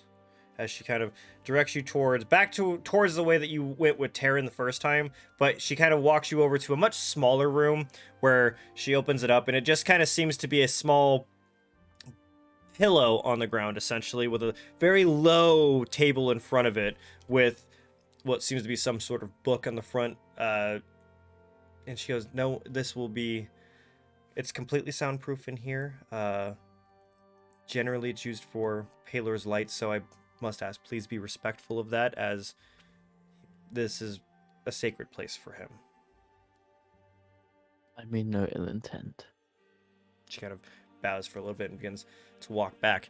As this is going on, Mistryrix, as you're kind of looking up into this cavern that you've decided to climb down into, you look ahead of you and you just see almost entire thing encased in this purple crystal, just all over. As you begin to continue walking forward, you see that there's these, all of a sudden, that very clear natural cave, almost like the inside of a geode, begins to turn into a much more very clearly manufactured tunnel with all of these different depictions on both sides, going down towards the end, which is just kind of a blue light. Do I notice anything, like if I'm using one of the walls as a guide kind of thing? So it's still very bright in there. You see the depictions that I've described earlier, where there was there is one where it's kind of one half seems to be a depiction of this powerful man fighting against what looks to be just kind of a black mass in the back, and you see the you don't speak Celestial, do you? No. So no, you see the all. words on the bottom that are kind of Celestial, and you do see weirdly, okay, it's odd. For some reason, when you begin to kind of look around, all around these pictures, you see all this kind of writing all over the place. But on the pictures, you just see the Celestial, and you just see the depiction that's there. And the writing that's around the picture looks like the Abyssal. stuff from the other cave? Yes. Okay. And it continues all the way down. All the way down. That's what the most jarring thing about this is, for some reason, is you see all the way down on the ceiling, on the gaps in the walls and on the floor. You're seeing this abyssal writing all over the place, but the pictures are only perfectly preserved. Okay. I want to find the largest section. Okay. And I'm gonna do the 10-minute ritual to tell me what it says.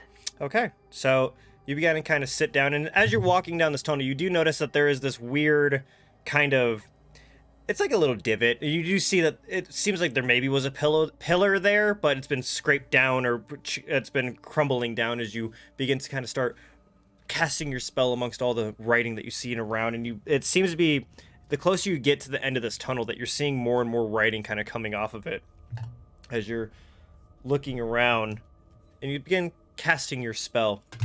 You pull out a couple of your components as you sit down, and dusting this faint dust kind of in the crevices, you see it begin to light up, knowing that it seems to be working, almost humming to yourself kind of in the back of your mind, as if it seems second nature to you, but you just kind of, it seems like you enjoy your work as you're continue going on down, and you kind of light an incense to kind of wave over and then place your incense on one end of it. And after about 10 minutes of doing this, you see all of a sudden all of this stuff sparks, and you'll be able to understand all of the writing around you, and you're seeing all kinds of different things that you see a lot of the similar stuff, don't touch the anchor, traitor of false hope.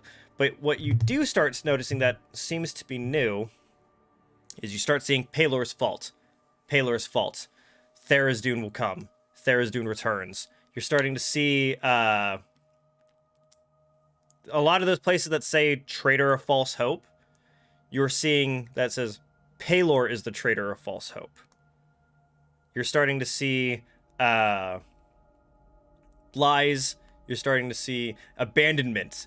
Just a bunch of weird phrases just kind of thrown about, quickly scratched into it. Like a bunch of angry cultists sacriléged the Imagine the inside of a solitary confinement cell, and a dude had just discovered some weird ass religion in his mind. That's what it looks like. It looks like someone went insane and has just been scribbling. Pelor is a traitor. Tharizdun shall return. Traitor of false hope. Don't touch the anchor. Okay. All over. All right. Other than that, I'm gonna kind of examine the glowing wall that is there and make sure that I'm not gonna fucking disintegrate myself if I try to fucking touch it. So, are you checking out the blue light towards the end, or are you checking out the wall that seems to be untouched for some reason? We'll do the wall first, and then we'll do the blue light. Okay, so please let me think.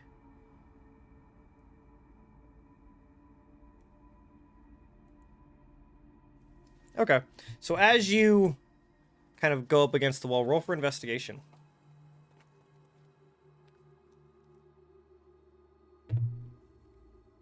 21.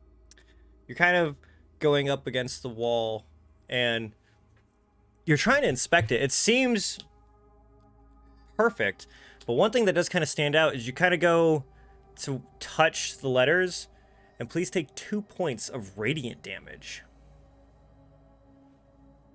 Okay, wall has ouchies. Good to know. You also are able to read the captions that are below that says below the first one that says that Pelor protects us from the darkness. Okay, so that leads me to believe that this is like a doorway for dark things, and radiant damage is keeping it out. But that could just be my mind. It's also dark as fuck down here. On a side note, I'm gonna drink my fucking health potion because, damn, I didn't realize I was that hurt, but okay. Yeah, we still have yet rested from the last time. Yeah, I didn't realize that I was very close to death. You don't say. None of us fucking rested like planned at all. We didn't really have time to. I know. I know. Hey, I got 12 back. Okay. Then we're gonna go check out that wall whenever we have a second. But if you need to go to somebody else, that's cool. Yeah, we're gonna go check out with Silas. Who are you praying to?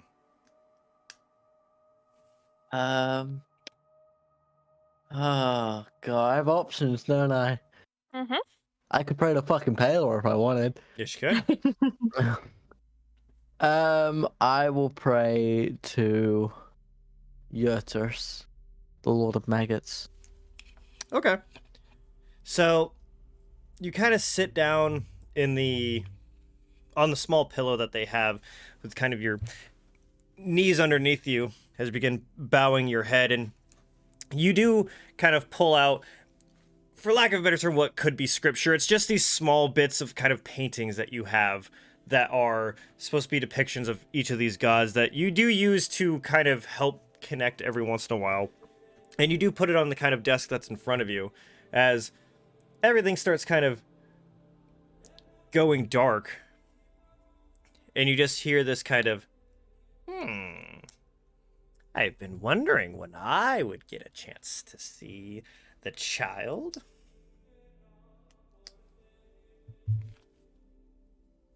I pray to you that my brothers and sisters rest well. And for forgiveness for taking place as your champion when I am unworthy. You hear this kind of curiosity voice go, and why do you say that, young one?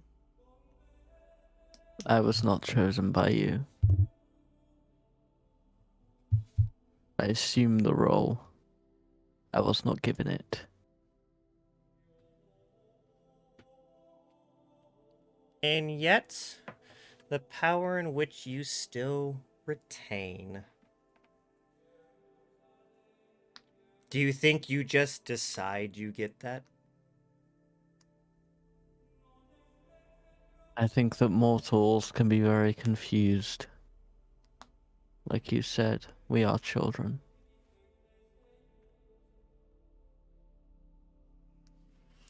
you see him kind of kneel in front of you. And he kind of puts his finger underneath your chin and goes, and that's what makes it so entertaining to watch. Make no mistake, young one. You do not have this power because you asked. You have your power because you are very worthy.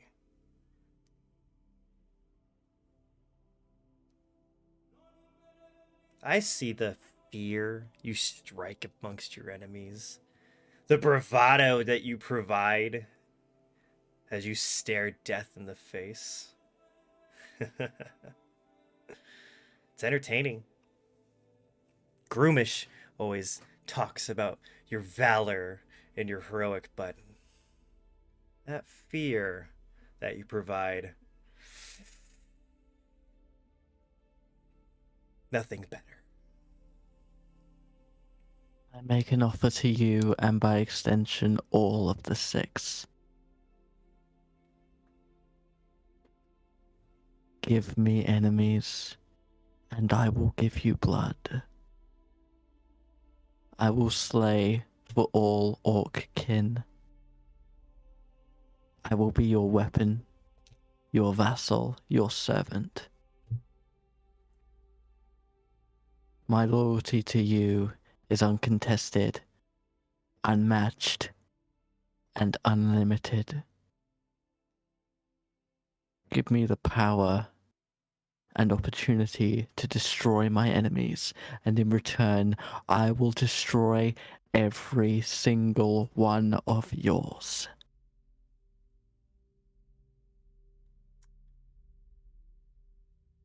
You see him kind of, it's weird. He seems to like stand up and then kind of sit down in this weird throne that's behind him as he's kind of staring at you, kind of a small grin, and goes, very well. And you see him kind of put his hand on this armchair that he's now sitting in, and all of a sudden all these gross maggots begin to kind of crawl up from underneath the chair and begin crawling towards you and begin to encompass you, and goes, let us see what you can do with new power.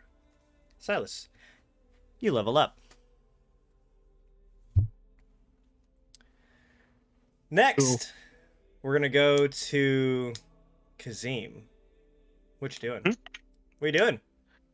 I'm gonna go see if I can do anything to help the wound that I assume is still on Nico's arm. Okay. You begin to kind of walk up, frustrated that this cleric doesn't seem to care much for anything that you had to tell her. As you begin to kind of grab the arm and look at it, you see that the seam seems to be gone and now is just replaced with this kind of faint blue line. Did somebody come in and heal you? Yeah, magic, you know? Magic solves everything. Did anybody watch this healer enter and leave? You're talking about. Okay, stay with me here. When that nurse comes back, I healed you. I just want to rub it in her face. She's a total bitch. She deserves it. I am so fucking tired. I don't think my face could even lie, okay? Okay, so just don't say anything. Just lay there quietly. I'll just say I used You know what? greater I will do you inspiration this on you. favor. Sure. I'll fucking do you this favor. Whatever. Thank you. This will not be forgotten. You've done me a great service today, I and don't I am fucking forever believe in it. debt. Just What? He said that? Okay, he fucking said that? I am a fucking warlock. I'm writing that down in my book. I don't give a fuck. Go for it. I'm writing it down. I meant every word of it. I meant it. I'm writing it down as well, so give me 1 second. I'm not writing it down. I trust you guys. You Somebody shouldn't. on Twitch, You shouldn't under any circumstance, trust me. somebody on Twitch should have clipped that. Anyway, now I'm gonna go find the cleric. All right. Oh my god. So, as you are saying that, you kind of start walking out and feigning, "Nurse! Nurse!" And you see that same cleric kind of running back and goes, "What happened? What's the problem?" Before she's within before she's within, like, talking distance of me, Yeah. I'm gonna mutter under my breath, "Give it a fucking whirl. Misty, want to give me a hand with this?" And then I'm gonna go up to the nurse and say, "I fucking healed her with greater restoration, like I said." As soon as you said Misty, you hear this kind of call in the back of your mind just go, "I knew you'd be back. Very well. Roll for deception with advantage, and add 2 extra on top of whatever you have." Oh, okay, that changes things. So that would have been a dirty 20. Now it's a 22. Yep. So she just kind of confused goes, "What? How? What did you do?" And you see I used greater restoration, you bitch. you hear you hear Those were my 2 rolls. Wow. A nat 1 and a 19. There you go. So you hear kind of Fucking run up hell. to Nico and look at the arm and goes, "It's a miracle. Oh, praise Pelor." She's looking at Kazim and goes, praise Pelor. He's truly blessed you." And Yeah. Kazim, you level up.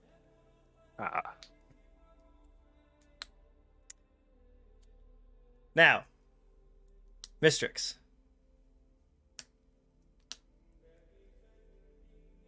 Don't mind me. Just eating a cookie. What's up? What are we doing? All right. Well, I found out that that wall is ow. Let's go see if the other wall is ow. It's the spicy wall. So does that mean, or you're just continuing down this wall, or are you going into the blue light? What were you doing? I'm gonna go into the blue light because I can't do anything against radiant damage. So As you Yeah. begin to kind of go into where the blue light is, it kind of encompasses you entirely. As you look around and you see that all the pink stone has been replaced by this brilliant blue, as you're seeing the 7 statues in front of you of the Orthodox races, and you do see a dead body sitting in front of this pedestal that's in front of you, where it looks like one of those bezels that are on a ring where everything's kind of ripped out. And again, as you're looking around, you're seeing even more of that Pelor the Traitor, false hope, don't touch the anchor. And as you, even on the pedestal, you're seeing, don't touch the anchor, don't touch the anchor, don't touch the anchor. Or on some of the statues around the base, you're seeing Tharizdun shall return. Kind of all over the place. Or Pelor's fault. Pelor's greatest betrayal, kind of all over the place. And again, you're seeing more depictions on the walls that are perfect, untouched. I feel like there has to be some sort of allusion to the stuff that's untouched. But I don't have detect magic because I am a noob. Let's see. First things first, I'm gonna go check this dead body and I'm gonna make sure not to touch the blood. Roll for investigation. Learned from that one. Don't touch the blood. That is a 19. So you see that it's a much larger human. There seems to be the cut coming from just underneath his chin, and as you check out the back, you do see that there was some kind of, it seems like some kind of sharp blade has penetrated all the way through his skull, slicing it perfectly through. You kind of lift up his eyes just to be sure, and there's no purple on it that you can see. He does have a very large great axe on his back. That seems to be kind of... It seems to be radiating this kind of like heat, golden heat coming off of it. You search through... Like the owie wall? Like the Kinda. spicy wall? You would Okay, assume it could be possible. kind of the same thing. You're kind of digging through his pockets and stuff, and you do manage to find yourself 25 gold and 10 platinum. Alright, he ain't gonna be able to use it. Kind of feel a little bad, but That's okay. So you said 25 and what? 10 plat. And as you're kind of digging through, you feel this kind of, it's weird. It feels like a piece of wood. And as you kind of pull it out, you can see it, you look at it and you see that it's mostly wood kind of on the back. It's in the shape of kind of a kite shield, if that makes sense, where it's got a point at the bottom and a weird rectangle kind of at the top. And you see what looks to be some kind of, for lack of a better term, is it looks like a circle made of kind of swords, almost. Okay. And in the middle of it, you see a cross, for some reason. The symbol doesn't seem recognizable to you at all. I will put it in the bag. Never Okay. know when we need things. Okay. And he doesn't have anything else of note on him. Not particularly. He's got some armor, some heavy armor Way on. too big for me. Yeah. Yeah, he's a very large guy, so not really anything of use to you that you can tell. Other than him, I'm assuming since he is dead, I can see signs of combat in general. Yeah, you see spurts of blood all over the place. You do see little bits of black ichor that does remind you of the black kind of goo that came out of the doppelgangers. You do see like these weird small piles of what looks to be like black goo kind of in random places throughout. You also do see, you know, different spurts of blood on both sides behind different statues and stuff. And so you could tell that obviously there was some kind of combat. Since I have my empty potion bottle and I know that most black goo, can I is doppelganger goo? Can I Yeah. take a rock and scoop some doppelganger goo in a I'd say bottle? that's pretty easily enough. You're able to do something like that. Just kind of scoop 'Cause yourself I up. remember us being told we're supposed to get doppelganger blood at some point. Yep. So it got a bottle of was- that now. Okay. Is there any other entry or exit that someone could have ran away in? You see what looks like could have been another entrance to this cave, but you do see that's been caved in. Based on how the sediment kind of sits there, it looks like it's been sitting there for a while, kind of like that. You're not really seeing any other kind of exit strategy. What you do see, weirdly enough, is about 30 or so feet away from the dead body is that there's a couple of that black goo where you kind of got it from is kind of around that area. You see this scorch mark. It looks like it centers on one thing and it just kind of branches out all over the place. Okay. Other than examining those things, is there anything else of note that I, as Dyer, don't know to look for, but Mistryrix would? Like anything that seems a little out of the ordinary, aside from the paintings or depictions that I can't detect magic on because I don't have detect magic. So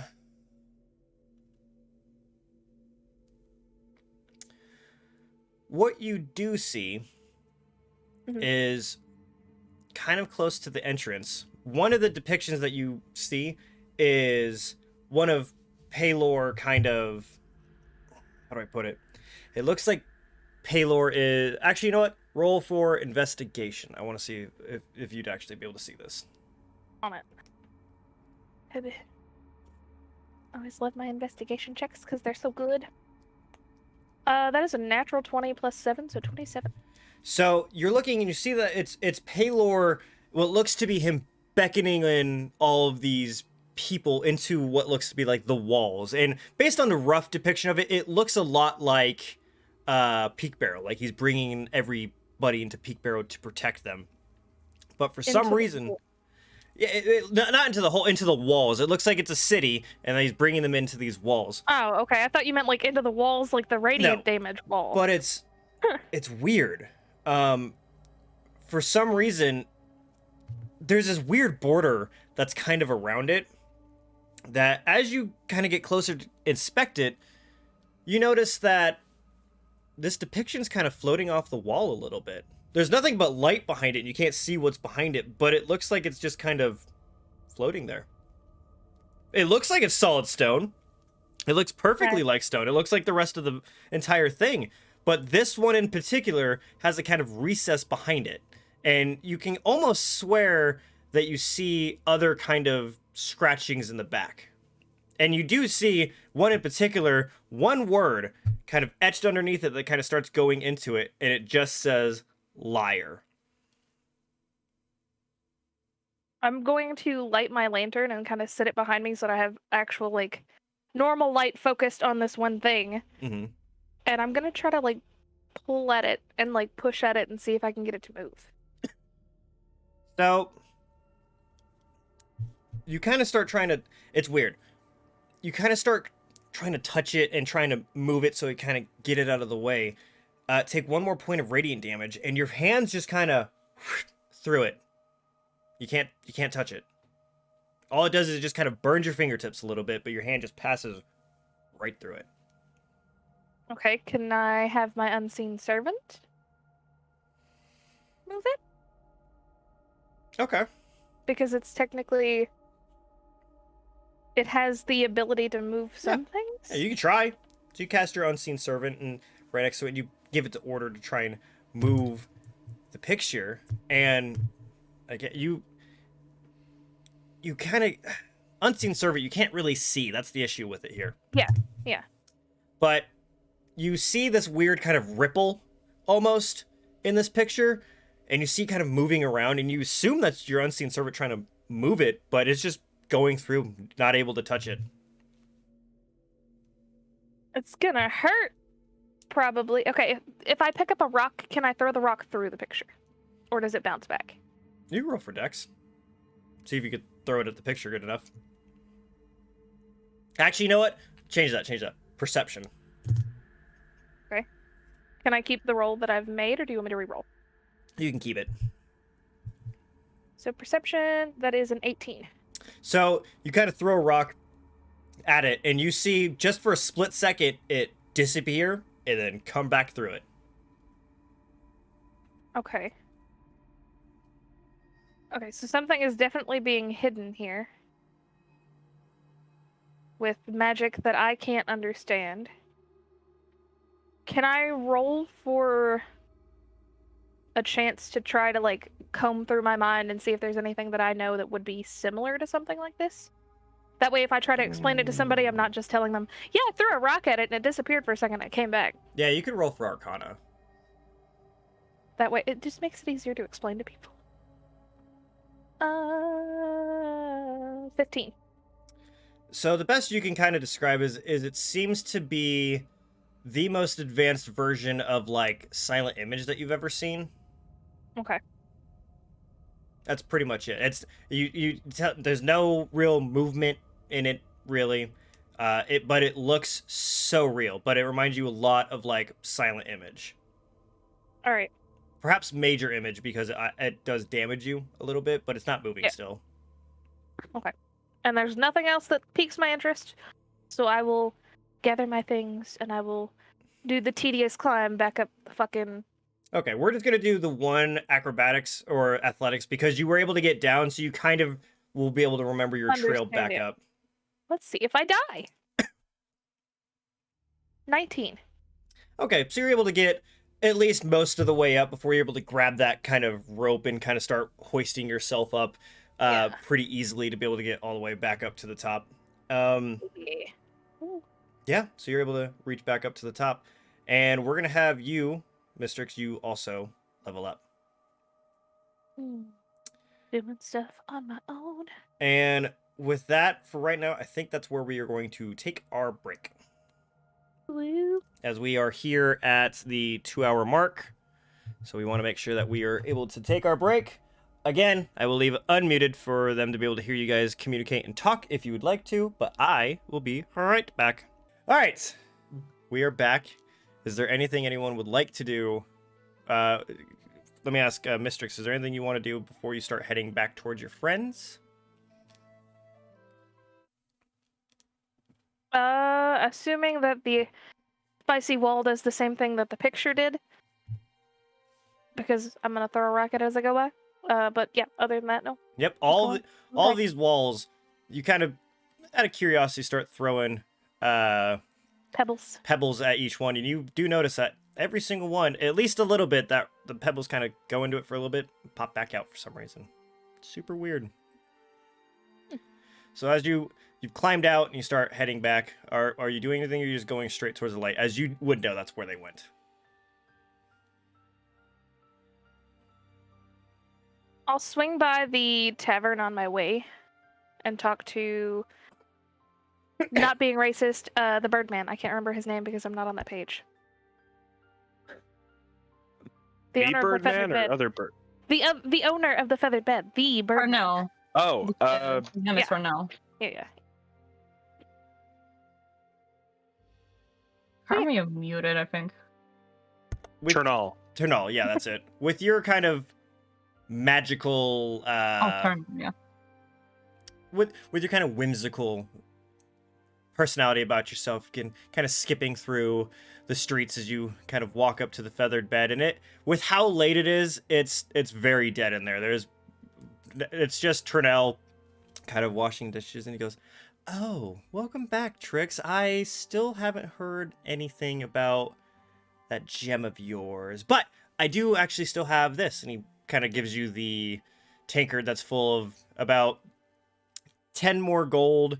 There's 3 silver in there, and there's 25 copper. 25, 3, and computer. Learn how to type, please. Okay.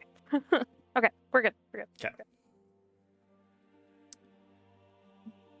I'm going to ask him if he's heard anything about any kind of suspicious activity, of like going along the lines of the town down the road said something about like nightmares coming to reality kind of shit. Any kind of weird shit that seems like people are just being ridiculous.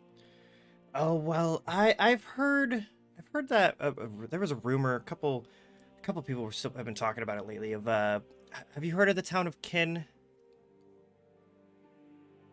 Probably. Why? What's up? It's a small town kind of to the southeast of us, at the base of our mountains. They kind of go into the grasslands near the shore. They have had they have this ghost story there about this little girl that sneaks into your dreams, and if you're a bad kid, that she'll haunt you until you die, or something along those lines.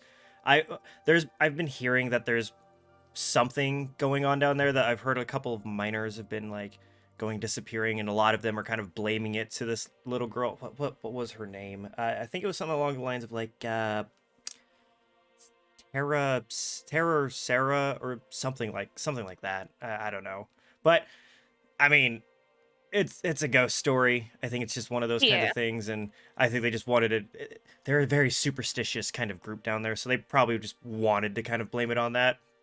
There's not too much down there anyway, so I assume they get bored. But other than that, I'm not really hearing all that much kind of going on, really.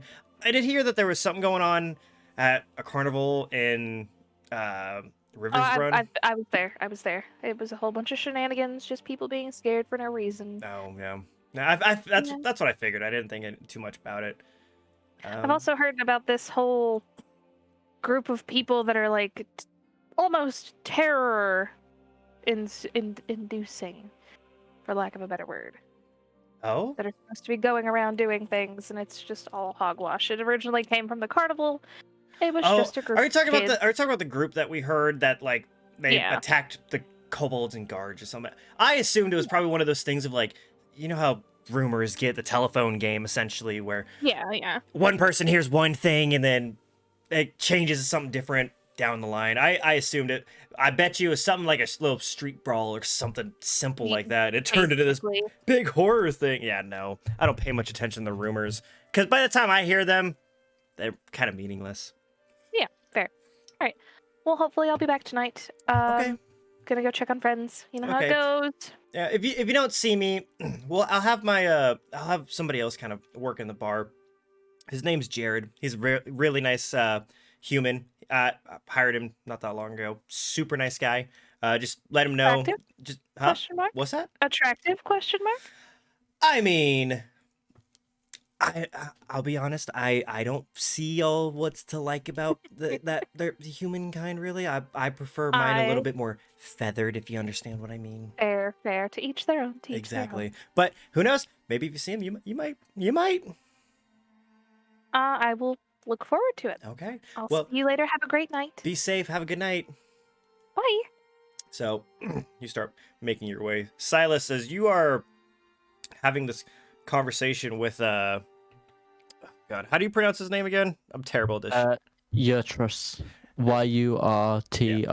Yurtrus. As you're speaking to him, and the maggots are kind of crawling all over you, and you feel a couple what could be bites, but you feel this kind of power kind of going into you extra bit as he's kind of laughing to himself, slight chuckles. Let's see what you can do, child. I hope to see great things. I will deliver what is promised. We'll be watching as he kind of starts fading into the black that's behind him now, and the light begins to come back into the very white room that you're in. I'll sort of give myself a few moments to adapt to this new feeling, and before I leave, I will very quietly say to Pelor, thank you for allowing me to use this place to contact those who guide me. Weirdly enough, when you say that, you kind of sit around you, the light seems to just kind of brighten just a little bit, seeming as some form of affirmation. And as you say that, you kind of look down at your wrist, and you see what looks to be a new kind of, you swear it's a new tattoo that you didn't have before, of kind of a weird maggot, and it looks like it's kind of going into your skin, but it's not actually there, but it's yeah, that's new. You didn't see that before. May the light of the orcs and the light of your great glow forever be on the same side.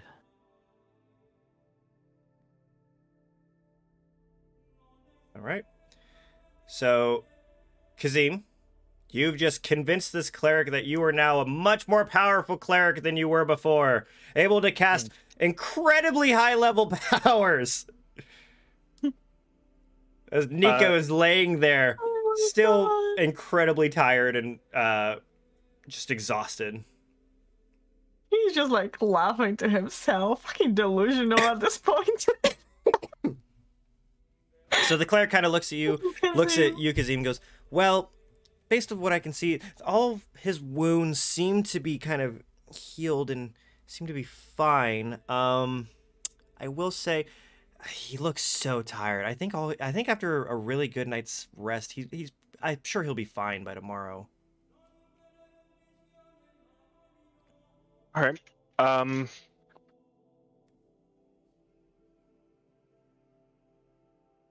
Cool. Yeah. Let's. Yeah, Cleric Kazim, what do you say?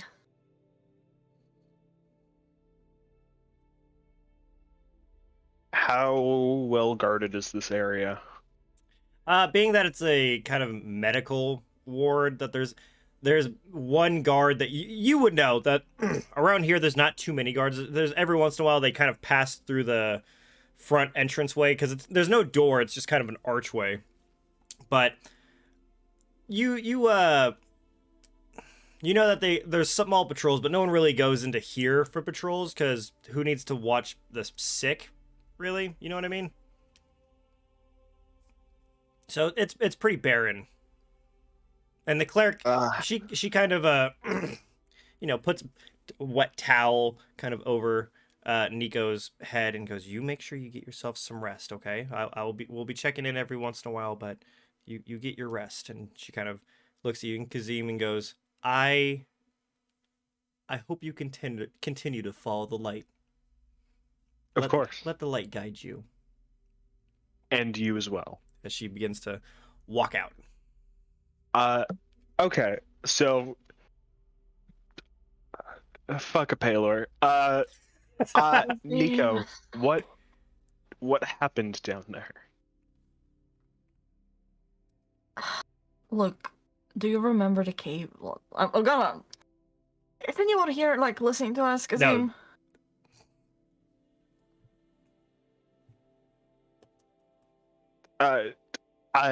I'll look around, make sure nobody's eavesdropping, I guess. No, you look around and there it's completely barren in there.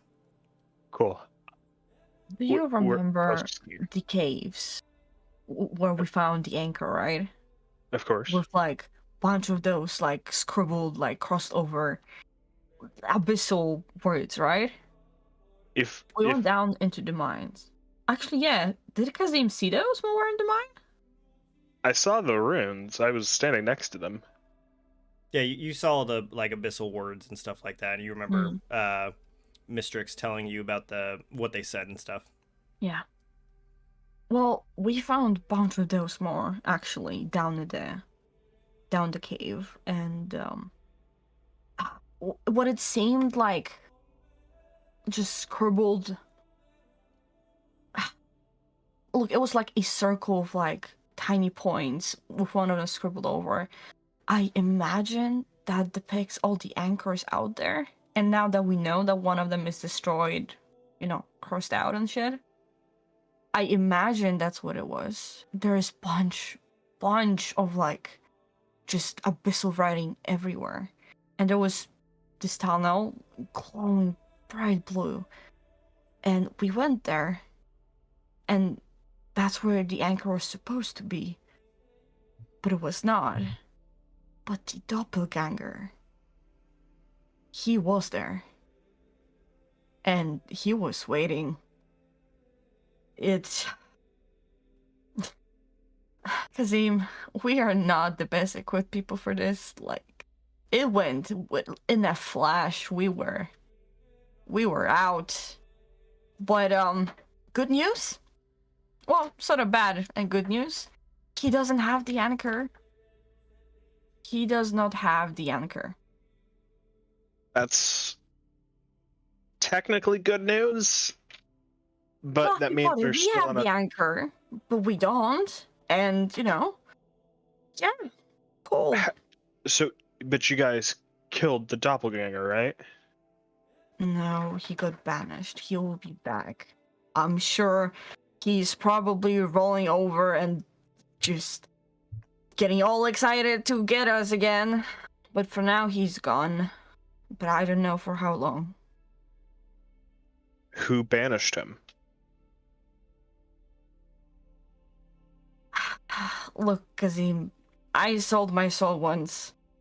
What's harm in doing it a bit more? And unfortunately, I think I understand better than most.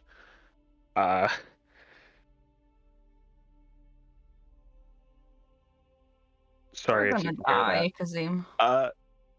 We will not. We were going to die. That's because you two ran in there by yourselves. We can't split up anymore. It's too So dangerous. we're supposed to sit 24/7, all four of us, in a room, hand by hand.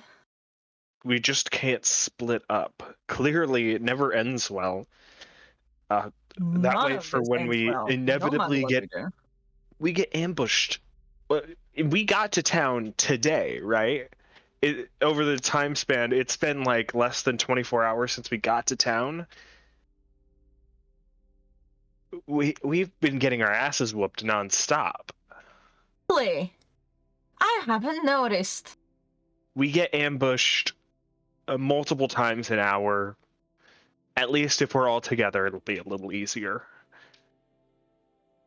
Yeah, well, please do tell where is the rest of our group, because if my eyes are still working properly, which honestly I'm not pretty sure. They fucking buggered half off, of us man. are, yeah. That's how it always ends, and that's how we die, Kazim. This is exactly how each one of us will die. We'll die all alone by ourselves. Not if I have anything to say about it. Hopefully, with a Well, little if awakening. we just drag a bunch of like random civilians, like those three, surely won't die alone. I did not recruit them.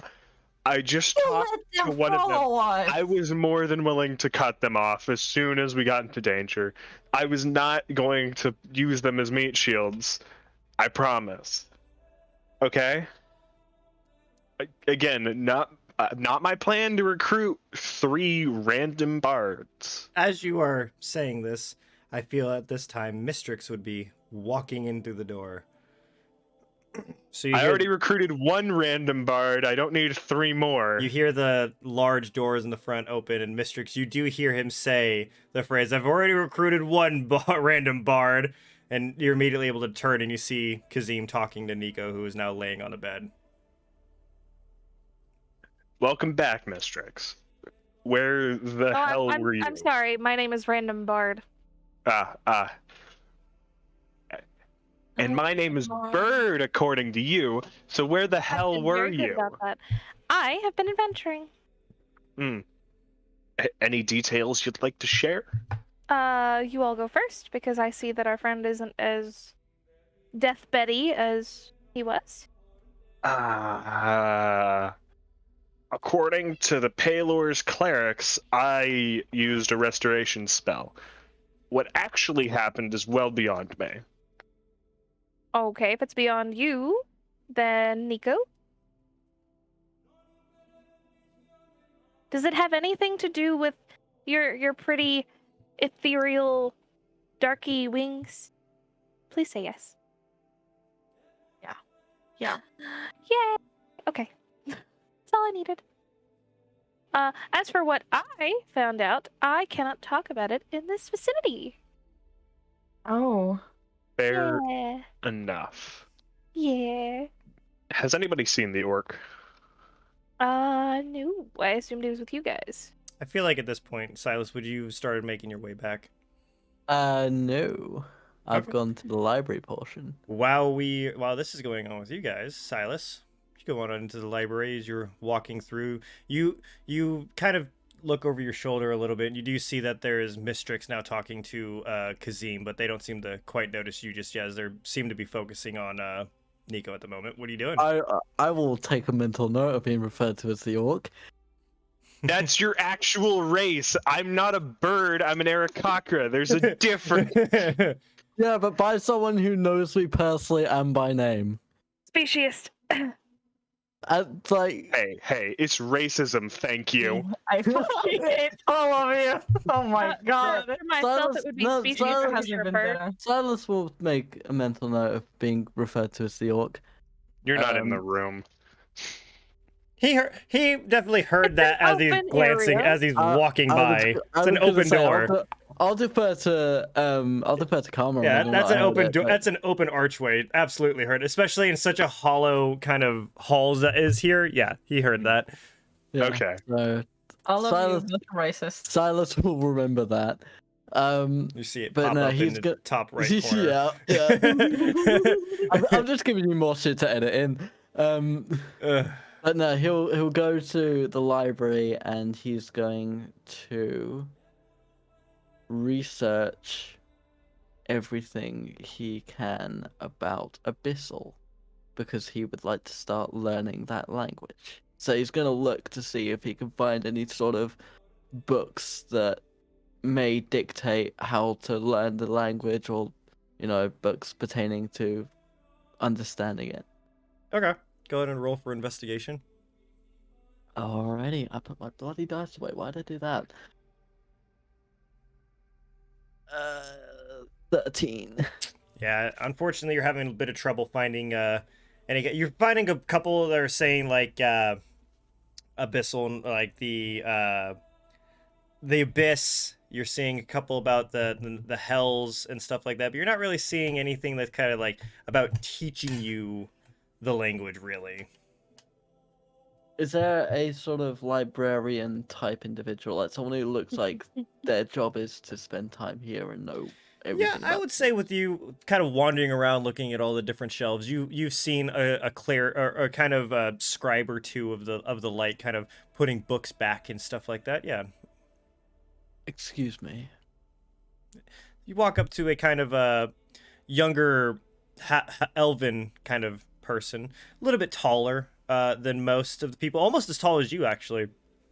As he's making eye contact with you with his small slender face, he's much more kind of runner's physique, if that makes sense, as he kind of Yep. turns his head to you and goes, "Yes." I was wondering if you can help me. I'm looking to educate myself on languages, and I was hoping to find abyssal, celestial, that area of linguistics. You seem kind of surprised as he looks you up and down and goes, "An orc curious about educating himself. I guess you do see a lot of things here. Very well. I mean no offense, by the way. We don't get many of your kind around here. Let me see There what are not many left to see. let me see what I can find." As he kind of glides almost towards another couple bookcases. He kind of takes you towards the back, and you see him kind of going through each one, and he pulls out a couple different books for you. As he goes, "So, I think, are you trying to learn these languages, or are you just trying to find out more information?" Ideally learn. Well, I will tell you, learning these languages is quite difficult, but I do think I have one that might help.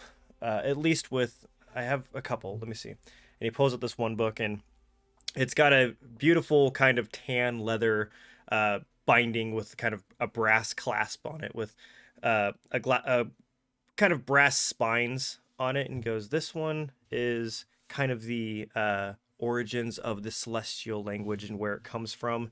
I do believe there is a portion of here that might help you understand some basic celestial kind of simple messages, nothing too really advanced, but I think it'd be a good place for you to start."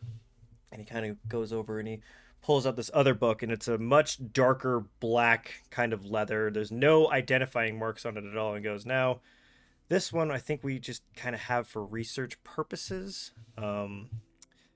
It's kind of more of the informational behind abyssal speak. You might be able to pick up a few things from it. I don't know how helpful it's going to be on learning the language, but I figure it's worth a look." If I were to ask to take that darker one into my possession, how much would you ask for in return?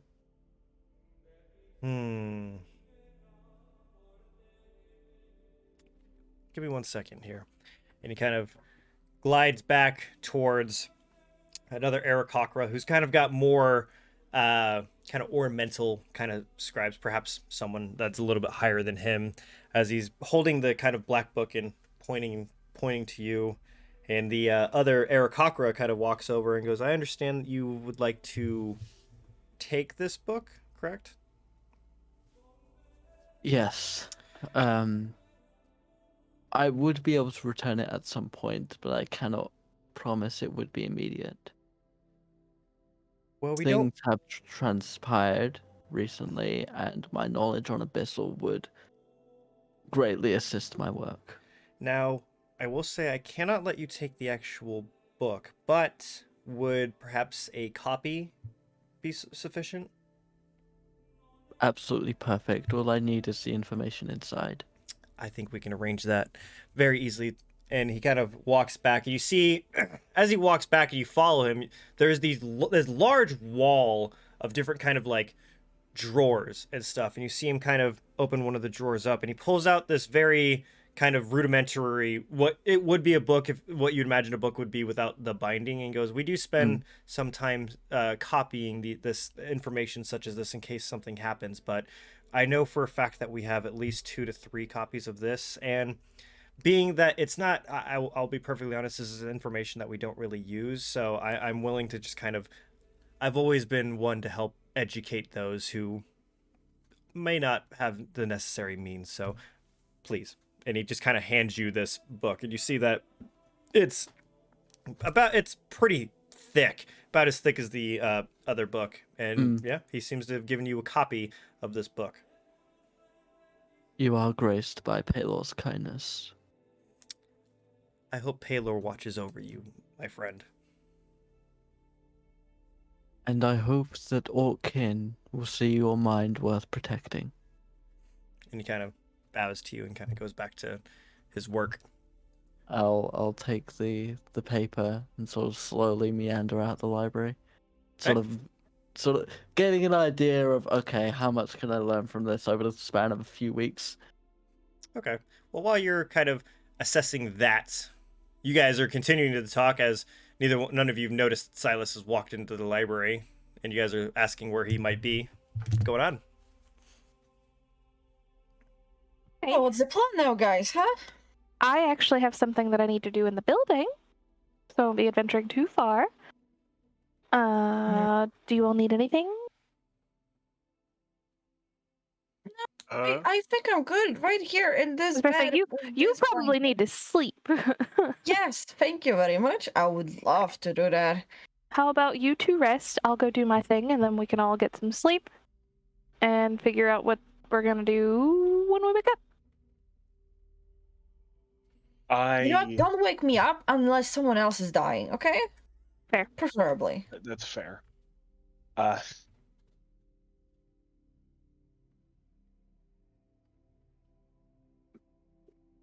We need to be better. We get ambushed around. Get better. We get ambushed around every corner. We don't know where any of us is at any given time. We are. Well, that's part of what I'm gonna go look into. Is We're seeing up against if extraplanar threats. We yeah, have. but we need to find a way to have an easier way to locate each other. Like even if it's like a frickin' bracelet that if we frickin' smack it or some shit, it glows to the other person. I don't know, but I love those. something. And I need to go talk to a person about scrying. So I will see you all in a little bit. You actually just gave me an idea.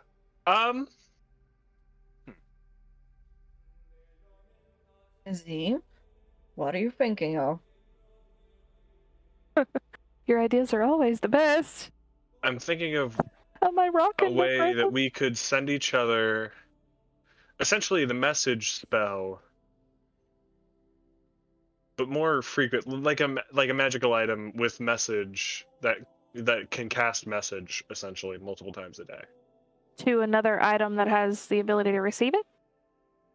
Well, either that or just money. like, I don't know if you noticed. We don't have money.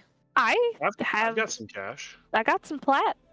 Again, I'm the one that cared about the cash that Archie gave us. True, I suppose. Anyway, you want to go look into that, and I'll go look into my scrying thing? Honestly? It should all be in this building, so...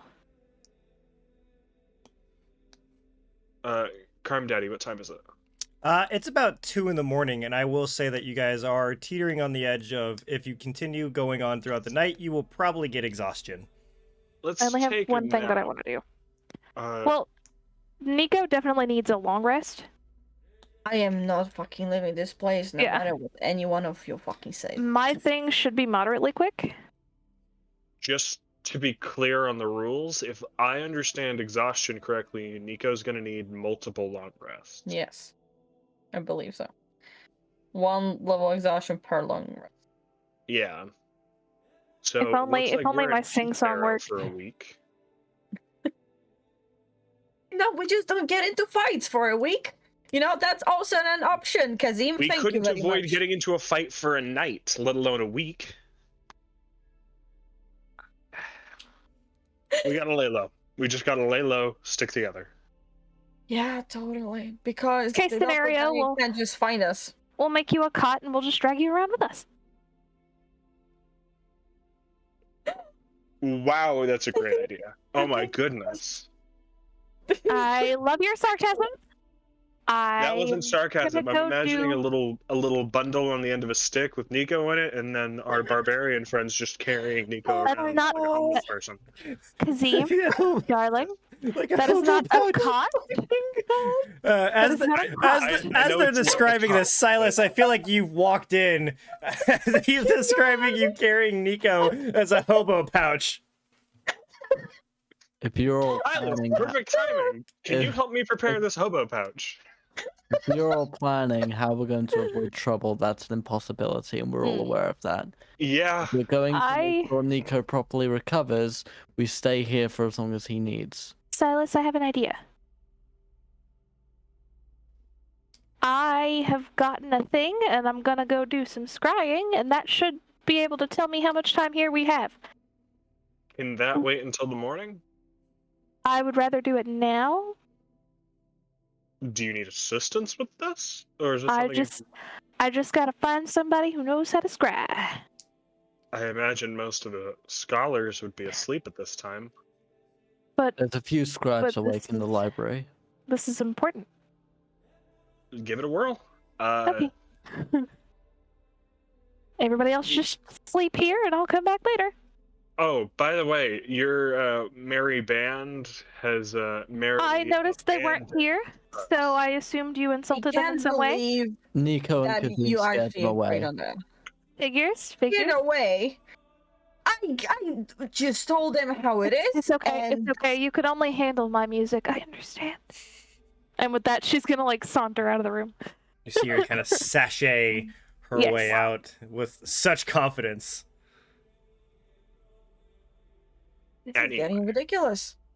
I need to do some prayers and sleep on those prayers. I'm going to find a soft place to crash. Actually, I paid for rooms. I'm gonna go back to the inn. Okay. Anybody joining me? Yeah, I'm staying in the bed. Thank you very You're staying there, yeah. That's understandable. I'm sure this place is similar to the Flow in the sense that it has places for vagrants to rest. Which Kazim, But we're you, you do know that there is a spot for Yeah. We're much. Wants to get his vagrant. money's worth. Spend 4 gold on us. Nico, if you want a softer bed, I could carry you there. Look. I'm more than fine staying here. Thank you very much. Then I'll just try to I get you just some. want to sleep, Kazim. Alright. Okay. So, Mistryrix, you begin wandering out with your cockiness as you begin to go try and find a scribe. Where are you going to try and head? That's pretty empty right now. I'm probably going to head to the lady at the front desk and see if she's still there. Yep, she's still there, kind of organizing some papers on her desk, and she looks up and she goes, "Hello, can I help you?" Sorry to bother you. I know it's a busy day and a busy night, but I have something important that I need scried, and I was wondering if you knew anyone who had a good reputation and accuracy with their scrying who may be awake at this hour. When it comes to scrying, I believe all of the people who would be available to help will be asleep by now, as that takes an immense amount of ability. The only people that are awake right now are kind of more of janitors than really anything else. Fair. Would you happen to know the name of someone or be able to give them my name so they can come meet with me as soon as they awake? I'll let somebody know in the morning. And your please tell name, them my name is Mistryrix. Mistryrix. It is rather important to myself and the deeds that I need to be done for oh my god, I'm so bad at remembering his name. Tiern? Tiern? Who are we What trying to was his remember? The guy that was very depressed. Oh, Terran. Yes, Tiern. There you go. Yes. I will make sure that we get it done as fast as possible, and they will be able to reach out to Terran, who I assume will be able to reach out to you. He's probably not in the best of moods currently, Between you and I and don't me, he think never your morning is. would be. He seemed rather down in the mental dumps instead of angry and grumpy. I will make sure I reach out to someone else then. Where might we send word. If not here, then check the feathered bed. Very well. I will see you in the morning. Thank you. You're an angel. You see her kind of smirk a little bit at that, but try and hide it immediately, not trying to show anything. Alright, then I'm gonna head back and I'm gonna sleep in the. Probably crash like a normal cat at the foot of Nico's bed for a little while. All right. Kazim, you were leaving to go to the feathered bed, yeah? Yeah, but I want to talk to Ternal before I go up to bed. Okay. So, as you are walking down the streets, it seems a lot more calm outside than when you first started walking towards the light, as everything seems to settle down a bit more. You walk into the feathered bed, and the person behind the bar isn't Ternal, but a much younger, or a kind of 30-ish year old human. He's got dirty blonde hair, kind of a scruffy beard, a little bit taller than most, but he's kind of burly. He looks like possibly during the day he might be a lumberjack or something, and he kind of looks up at you and goes, "Well, hello." Howdy. Who are you? Oh, I'm Jared. My boss has gone off to bed, and I watched the late night. Yeah, apologies for the lack of manners. I assume I came in to try to meet your boss. Oh, he went to bed, I would say, about an hour-ish ago or so. I am in desperate need of a refund on a couple of the rooms upstairs. Oh? Is there a problem? Yeah, the problem is that the rooms aren't actually going to be used anymore. They weren't used at all. Do you know what time you could have booked the rooms? It was about 2 o'clock this afternoon. Well, unfortunately, we do have a policy that if it's been for most of a day, we have to. It's been reserved for you all day. So at this point, I feel as if it might be a little too late to be able to refund those rooms. Understood. But just between you and me, can we work something out here? Roll for persuasion.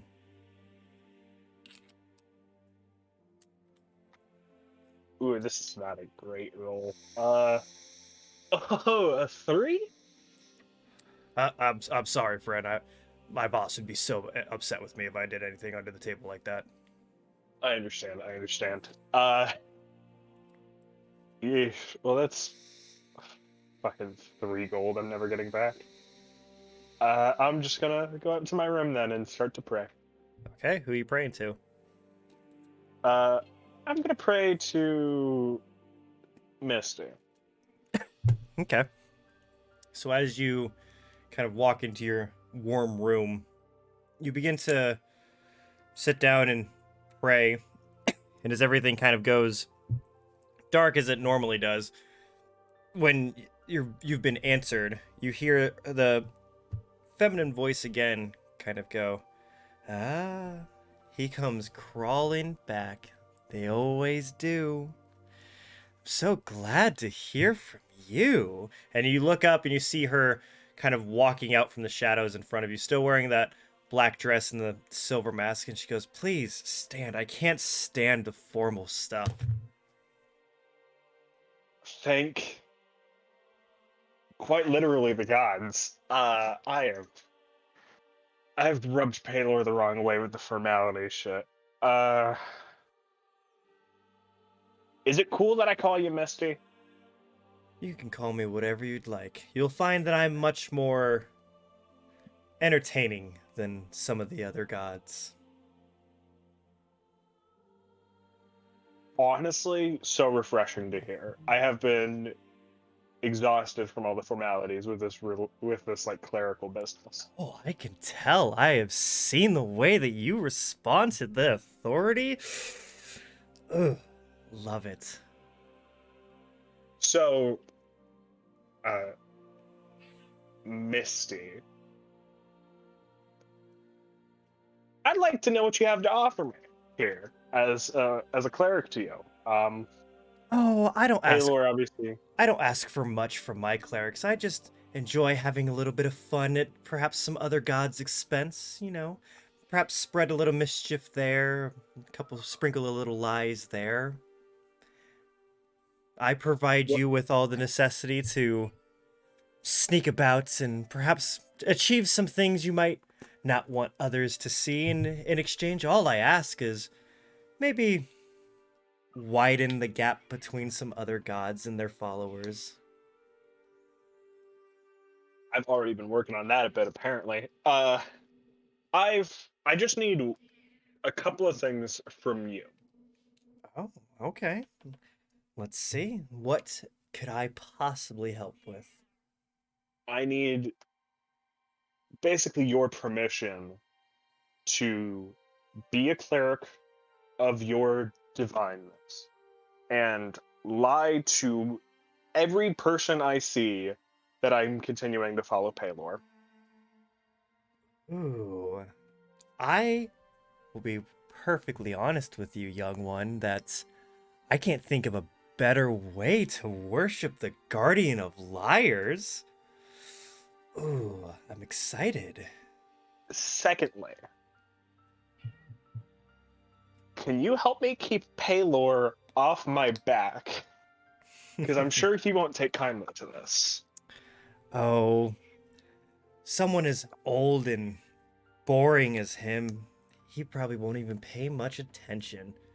Plus, he may be the light, but some find that there may be more power here in the dark. Well said.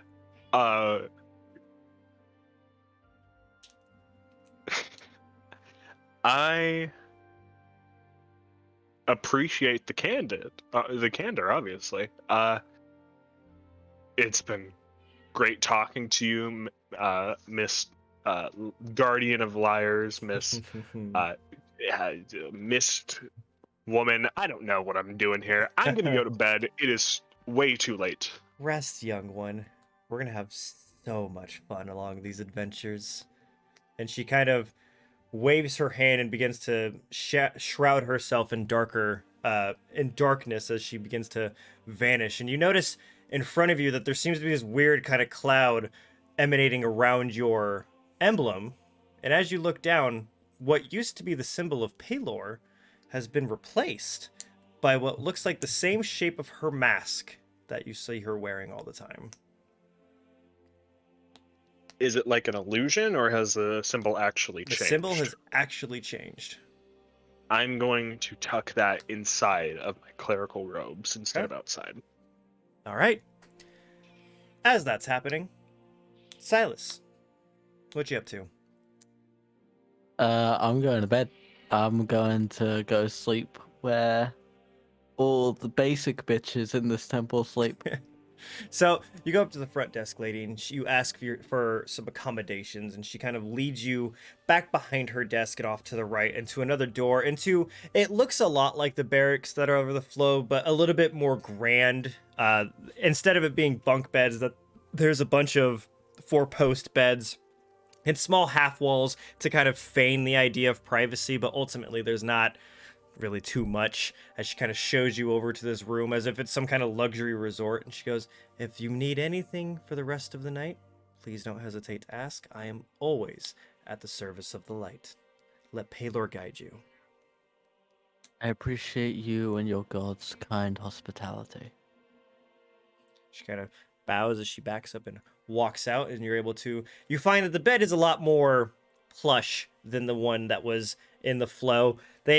Again, it all seems very nice and grand, but you can't help but feel that it all seems so staged.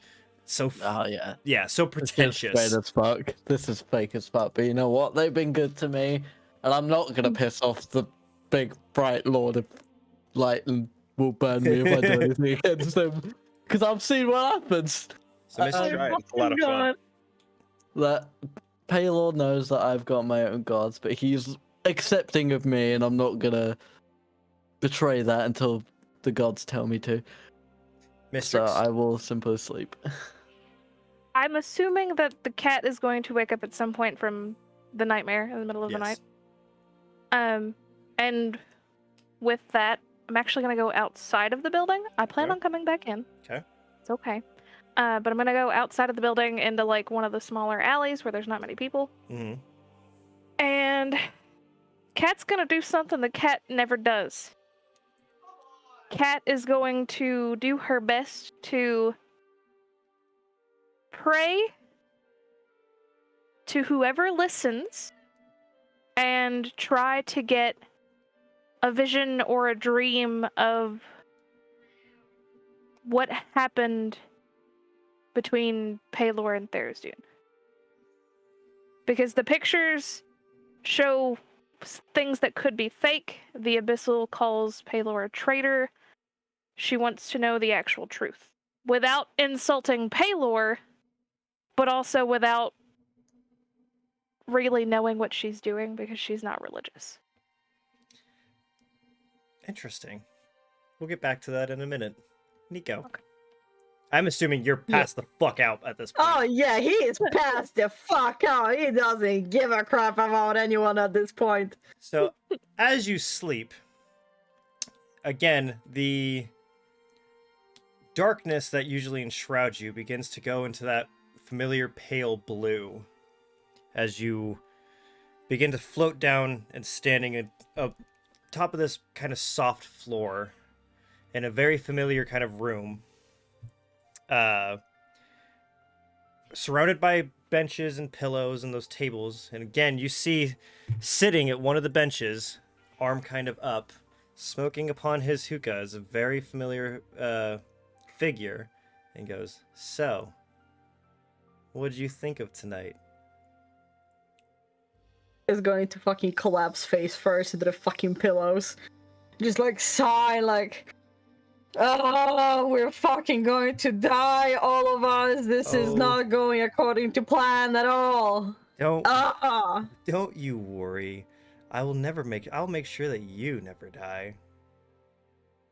That is so reassuring that I will be the last one standing when all of my friends are dead. You exactly know what to say to cheer somebody up. Thank you very much. You are my king, Nico, and I've done more than my fair share to provide you with what you need. I do apologize that I might have used a little too much. Haven't noticed. I have not noticed if you've done so. Oh, lovely, lovely genie. Where would you be without it, though? I feel like I've had my fun for a while and allowing you to rest, but I am curious. What's your true thoughts about what's going on?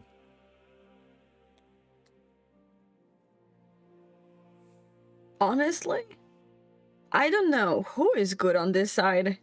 I don't know whether or not Pelor is honestly not the actual bad guy in all of this story. I don't know. Like,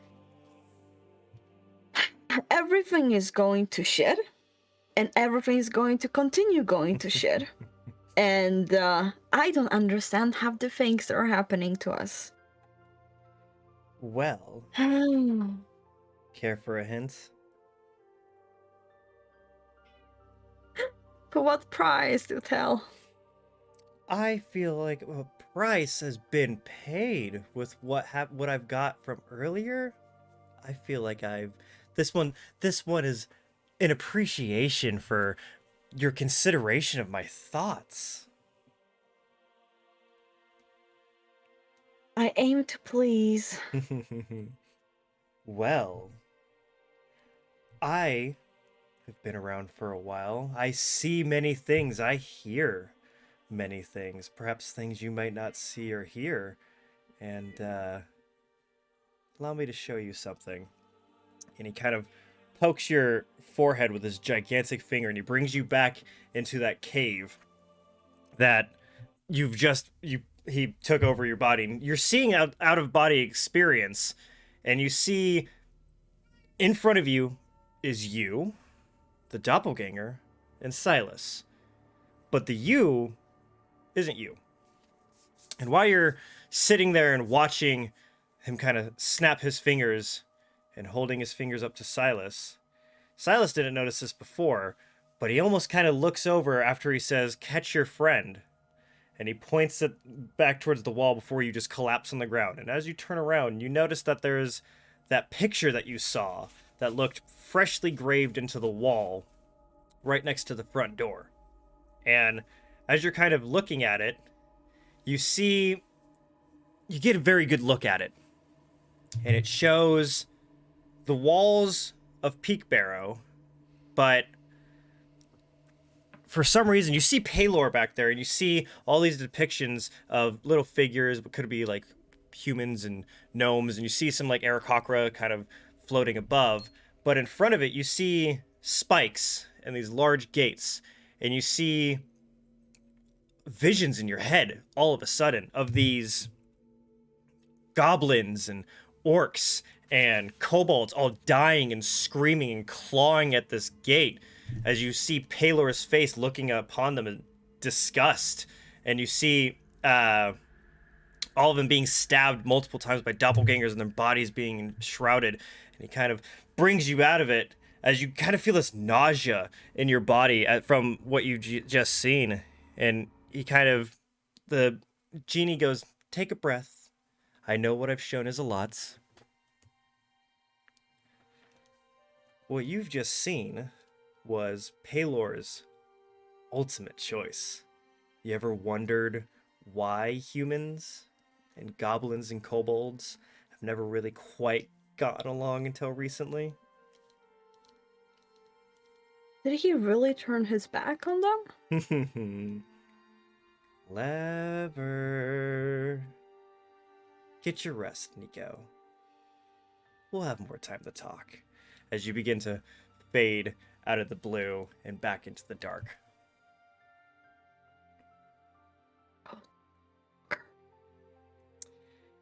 Mistryrix, you're sitting there praying. You've never quite done it. You've seen other people attempt it, so you kind of sit there cross and you kind of put your hands together and you're like trying your best. I imagine her tail is like twitching out of like concentration, like, I don't know what this is supposed to do, but if you're real and you're listening, can you tell me the story in as much truth as possible? As you are praying as literally as hard as you can, all of a sudden you are teleported, it seems, into this kind of fiery scape. And in front of you, you see a door, a kind of light shining in front of just darkness around you with fire burning from the ground below. And you hear this booming voice and goes, "Finally, someone has come to learn the truth. Come." And who am I learning this truth from? Your friend Kazim almost come see the truth. Okay. Why not learn the truth from the source? As the door kind of swings open a little bit and beckons you to come towards it. I'm gonna take a deep breath. I'm gonna hug my tail and I'm gonna walk through the door. As you walk through, you're kind of flying through this weird, fiery, dark tunnel as its blaze is coming around you, and it brings you to this kind of meadow it's open, and you see a mountain. As it kind of whooshes you on top of this mountain, you see this older, large human figure he's got a long gray beard and long gray hair and eyes that are just pure light. And you're not too sure who it might be, but I mean, I don't know gods that well, so. Yeah, you wouldn't be able to tell who it is, but you see this kind of watching over what seems to be the world. And you see him kind of sigh. There's nothing around, so he brings out this light to him, and he kind of just lets it go. And it starts kind of turning into this weird growth that starts forming into this small group of creatures. Just very familiar creatures. You're seeing a human, a dwarf, a gnome, an elf, an orc, a goblin, a kobold, and you're seeing a couple dozen more as they begin to kind of adventure out. And you see him kind of sit there and watch. And as it seems almost as if going through fast forward, you start seeing civilizations being built and prospering. You're seeing more and more of these creatures kind of popping up all over the place. You're seeing developments, you're seeing buildings, you're seeing castles, you're seeing wars being fought, but you still see this man on top of this mountain kind of watching. And you, as the kind of fast forward, you see him kind of go from a smile and pride upon his face to this kind of bored look. He just seems disinterested in what's going on. And you see that around him, you saw that there's these chapels being built in remembrance of him and his depictions all over the place. But you see them start kind of going into disuse and falling to ruin. And as time progresses more and more, you see this kind of anger amongst him for some reason as these other kind of large entities start kind of propping up and more temples start popping up in different kind of entities. And you see him kind of being, it looks as if he feels as if he's being forgotten. So he decides to, he does something. You're watching this man as he's kind of looking among the world in disgust. And you see him kind of go up to his chest. And normally, you've seen it 1,000 times at this point, and it's weird how fast it's been sped up. But you see, instead of it being light, you're seeing this black, just mass kind of coming out of his hand. As he kind of holds it, and this kind of face of intrigue kind of goes on his face. As he just kind of places it next to him. And all of a sudden, that mass begins to grow. A lot. Almost as much as this man, and you see this much older, more dingy, kind of angry, wrinkly, and it's weird. It almost looks just like the first person that you've seen. But you see this hatred amongst his eyes as he looks amongst everything that's being around, and you just see the man kind of go, "Let's have some fun." And the new being just kind of goes out and starts causing all kinds of mayhem, and you see it kind of whooshes you over to a king's throne, and you see the man kind of appear behind this king and touching his head, and you're seeing the purple kind of take over his eyes. And it flashes forward, and this man has begun to rule his kingdom with an iron fist. And you see that as this kind of progresses, you start feeling this tug in the back of your head and back of your mind as something seems to be pulling you out of whatever it is that you're seeing. And as you begin to come out the doorway in which you came from, you see that man once more with the bright eyes, and you hear him say, "You will not take another one." And you hear the booming voice go, "The truth will come, and I will return." And you hear the man kind of outstretch his hand and start kind of this beam of light coming through and goes, "You will not come back, and you will not take another Therisdune," as the door begins to close.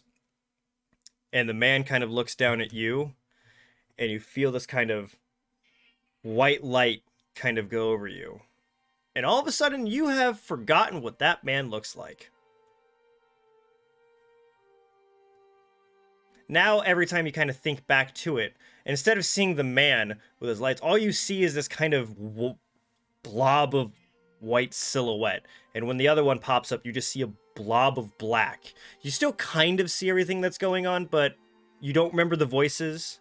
You don't remember the faces. You just see the weird progression of life. And now you don't understand it at all.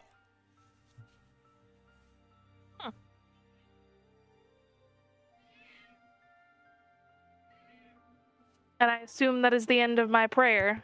Yep, you kind of He kind of like threw me out of it. Yep, you kind of go back and come back from the alley. Give me 1 second. My cat is losing her fucking mind at my door. Destructo kitty. Boys. That's for sure going to be on the recording for like the past 20 minutes of her just meowing. Anyway. Probably gonna go sleep on it and try to process what I have. Back to the foot of Nico's bed. Haha! So as you cuddle up with Nico's feet, you guys are able to achieve your long rest. Feels like it's been multiple weeks since we've had one of those. It has Yeah, been. honestly. All right. So as you guys begin to awaken to an odd night for most of you, very long night and long day for a lot of you, a lot of deaths that have come close, a lot of things, a lot of weird revelations that a lot of us have had. Let's start with Nico. You kind of wake up and you see Mistryrix at the foot of your bed as you're incredibly sore. Incredibly sore. But you have regained movement of all of your extremities. Nico he will just grumble in bed and like turn around, and he will just try to stretch as good as he can. It's been a while since he's moved. He needs to fall. Yeah, he just rolls out of bed, basically, and stretches the fuck out. Mistryrix, you all of a sudden hear like firecrackers going off as all of Nico's joints just kind of crack. Pop, pop, pop, pop, pop, pop, pop. I imagine like the fur on her back just kind of stands up. She's like, that's Yeah. weird to wake up to. Glad to know you're one of those crunchy kids treats when you wake up. Sweetie, believe me, I am everything crunchy at the very moment. Thank you. I mean, I can do the cat thing, and she kind of like kneads her paws in the air and be like, will that help? You know what? Yeah, I would not turn that down right now. Thank you. All right. Right. I will Well, fall down to bed face first. while Mistryrix is giving Nico now a massage, that's not quite the turn this morning I was expecting, but you know what? We'll let that happen. That's interesting. Kazim, you wake up in your bed. You feel very well rested. You feel achievements in your mind, essentially. You feel accomplished with yourself as what's going on, and you wake up in your plush room by yourself again. What would you like to do?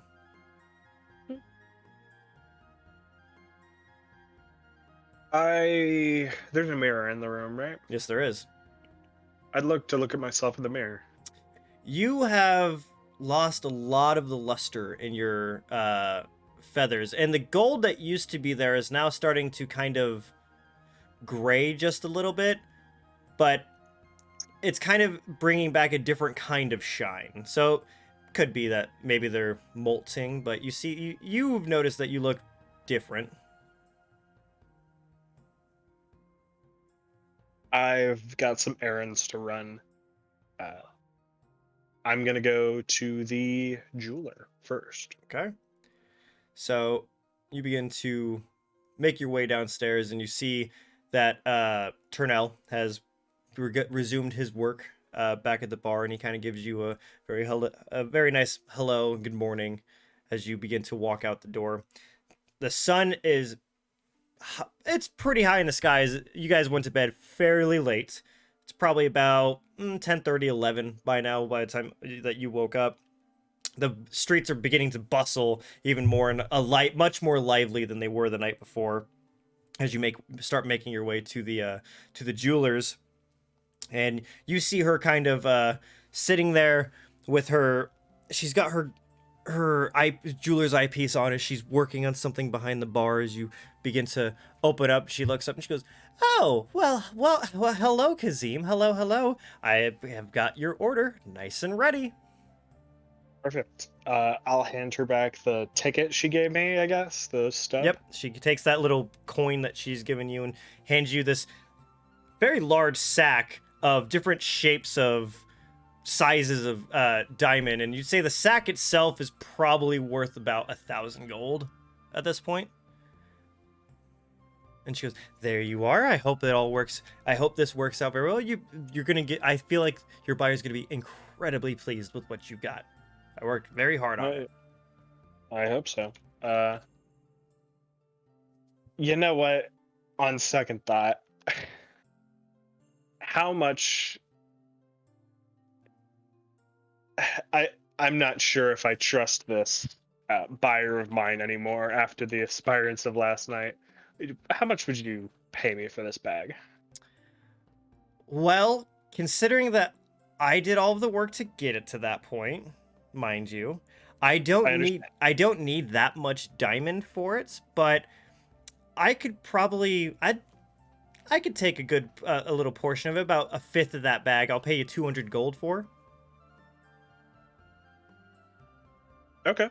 So she starts kind of picking out a couple different diamonds that she might be able to use and stuff, and you still have an 800 gold bag worth of diamond, and she hands you your 200 gold and goes, "Oh, these are going to be absolutely perfect. And is there anything else I can help you with?"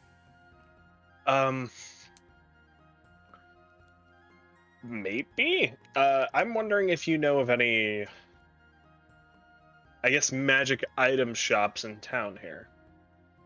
Oh yeah. If you go across the street and talk to Netten, and Netten, he works in a shop. He kind of deals with enchanting and stuff like that. He's more of a what's the word that they call it? Artificer, I would say. But except he also works with enchanting weapons and stuff like that. So he sometimes got some really cool gadgets and cool items and stuff. You might want to go check out for him. Does he do anything with potions? Do you know? No, I don't, because we don't really have a apothecary around here. Uh-oh. It's broke. Sorry. What the heck happened? Nico's gone! Oh no! And now Zephyr's DM. Okay. Oh so no! you walk into the cave. There are these sort of deep stalactites that hang from the ceiling. Let's see. Karma, you need to make me a dexterity saving throw. I cast Fireball!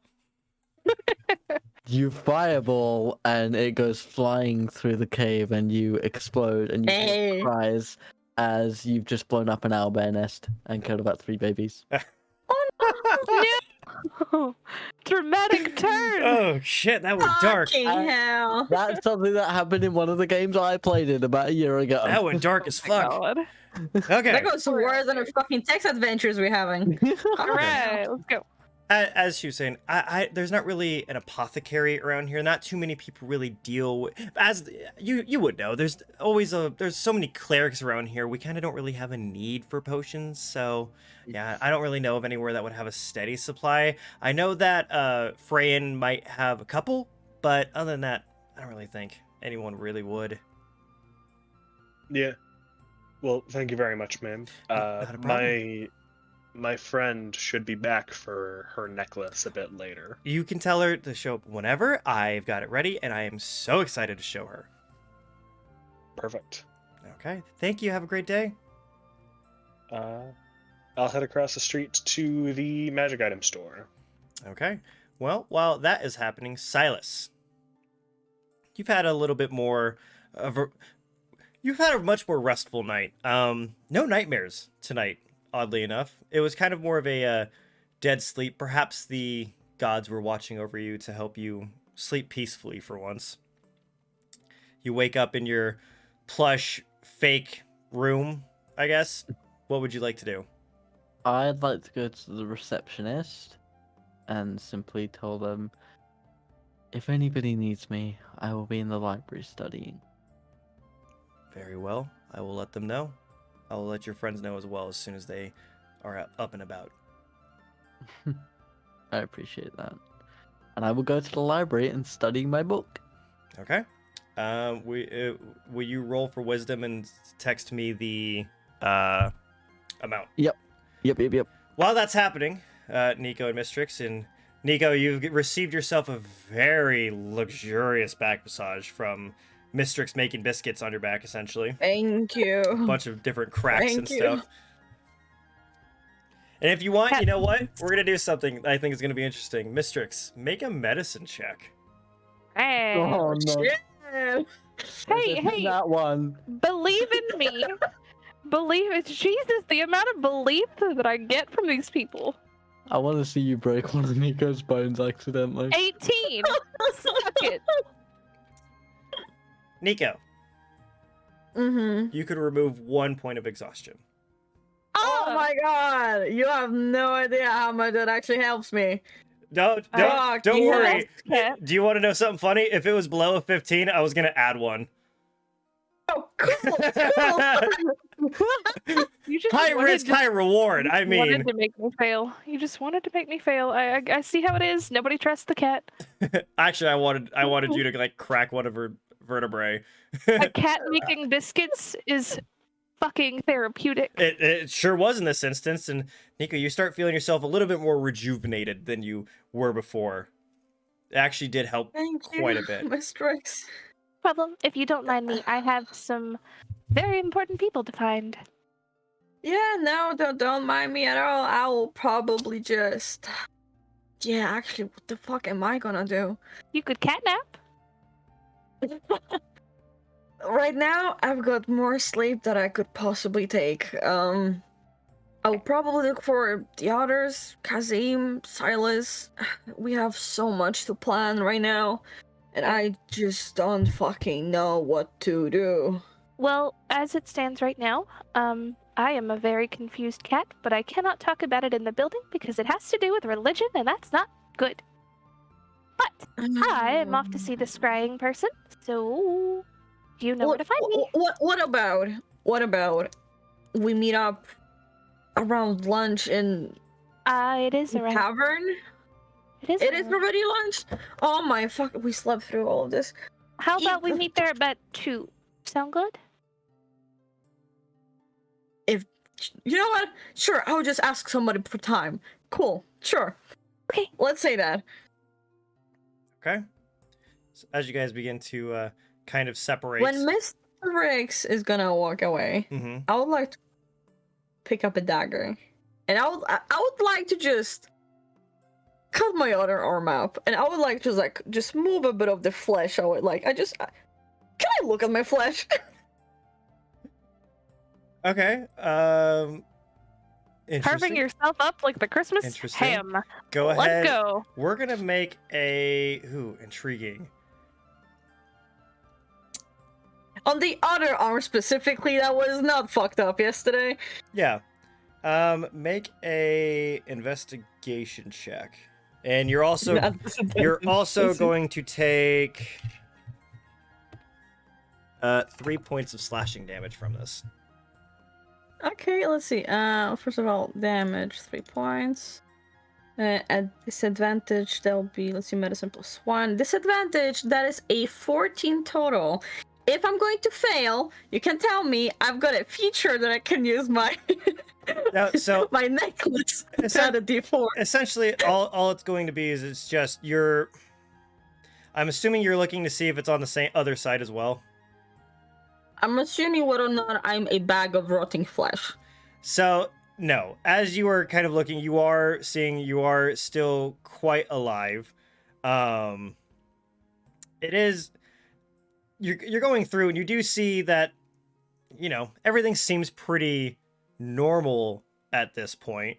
Nothing seems too different than what you would expect to be kind of underneath your arm. You are seeing that perhaps there is like an extra layer to a skin kind of on top of your own skin, but you don't know if that might be weird or if that's just kind of how it's supposed to be. But yeah, you don't really notice anything in your other arm.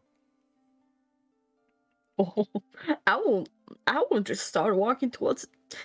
Did Kazim ever tell us where he was going? Nope. Oh yeah, For yeah. He fuck's told you. sake. He told you he went to the feathered bed. That's right, last Oh night. yeah, I was gonna say he told you guys. He didn't tell me 'cause I wasn't there.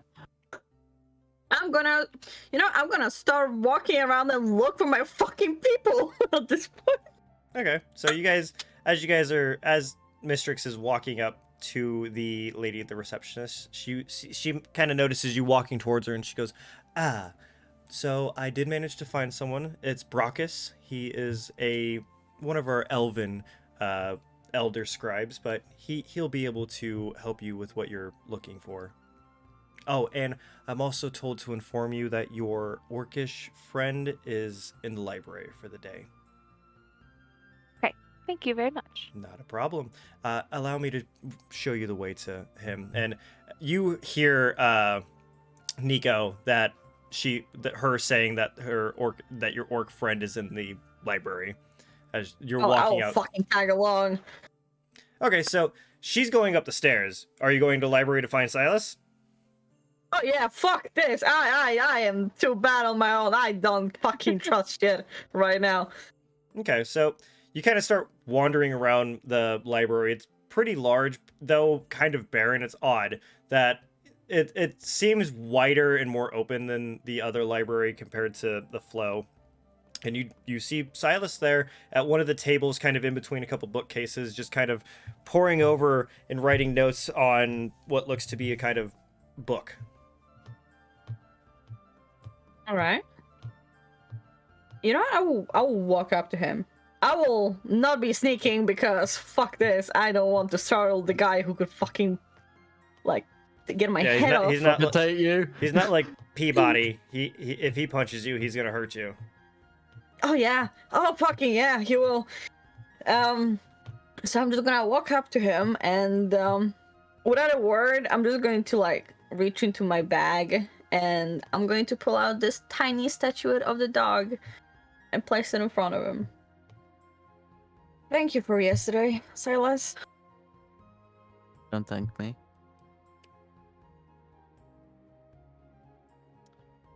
By the way, Look. I forgot to mention, Nico, you did level up last night while you were Oh, sleeping. I did level up? Yeah, you did. Okay.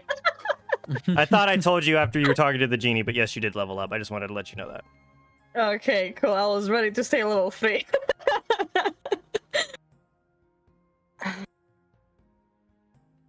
Look, yesterday was hard to work through. But you were there. That wasn't And a don't thank me as in you don't need to. That was a don't thank me as in you shouldn't.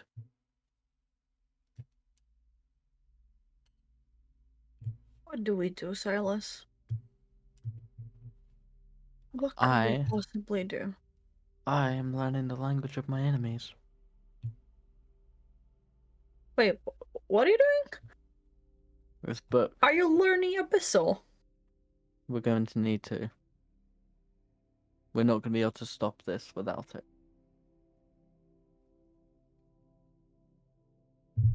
And we're also going to need some allies. I believe that Terran knows more about this third party than he's letting on. Be a good place to start. And you will sort of see this kind of small tattoo on his left wrist, sort of glowing, this sort of almost radiant yellow. Didn't know you got one of those before. You know, being carried in your arms, I got a good look at him before. It's a gift. As someone who is accepting help from beings from the beyond, I hope you know what you're getting into. More than you did.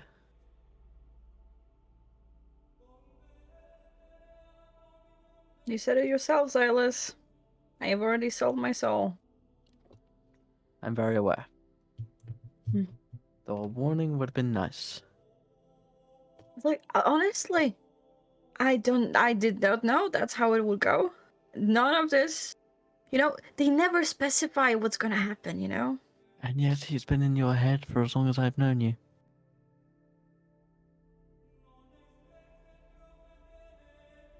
Well, what can I say? He wants to pay. No. He wants to keep whatever behind the anchors at bay as well. We have a common cause. I am not going to,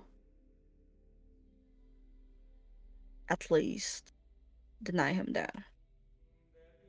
He is helping us, whether by keeping us alive or by making sure that whatever we are facing, that we understand it at least. Helping us or helping you?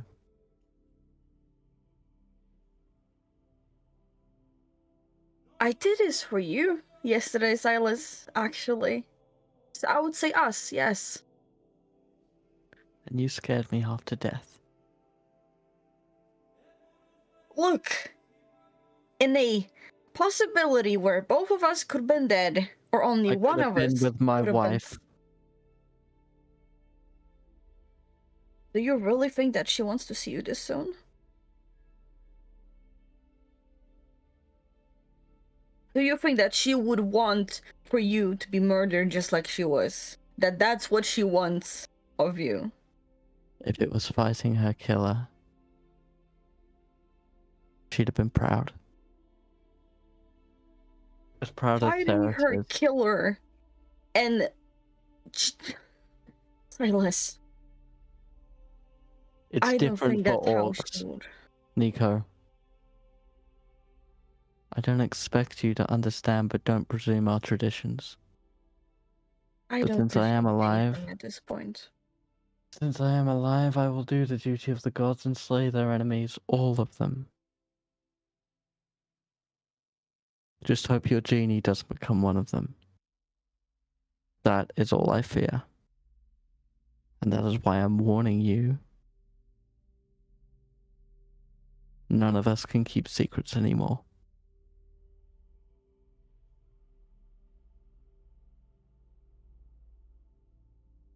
We are in too deep. There is too much at stake. We need to be on the same side. Whether it's recruiting a bunch of gnomes, or having a monster in your head, or the possibility that one of us could turn on the other in a moment. All this secrecy, all this deception, it has to end for all of us.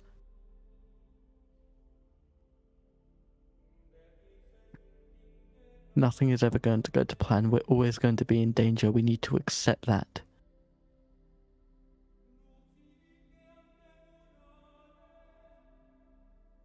I'm done failing people. The gods have given me another chance. I will not squander it. Sure, we're even fighting on the right side, Silas. I am. I will kill who I'm told to kill. That doesn't make you any better. I never claimed to be better. I'm here to avenge my family and my clan. Do the duty of the gods. I never claimed to be a good person, Nico. Like you, I am a servant.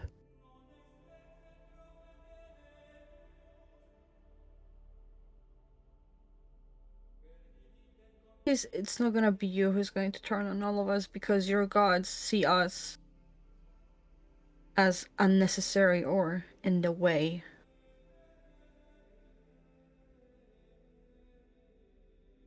Which is why I want you to keep it that way.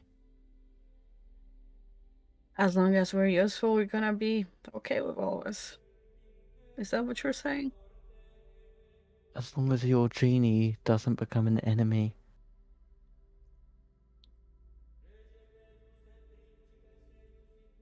But we don't know what kind of power is in your head, and it scares me. Like, I'm not scared.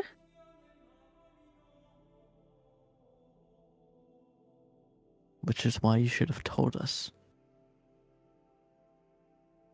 How am I supposed to tell you about something I don't know, Silas?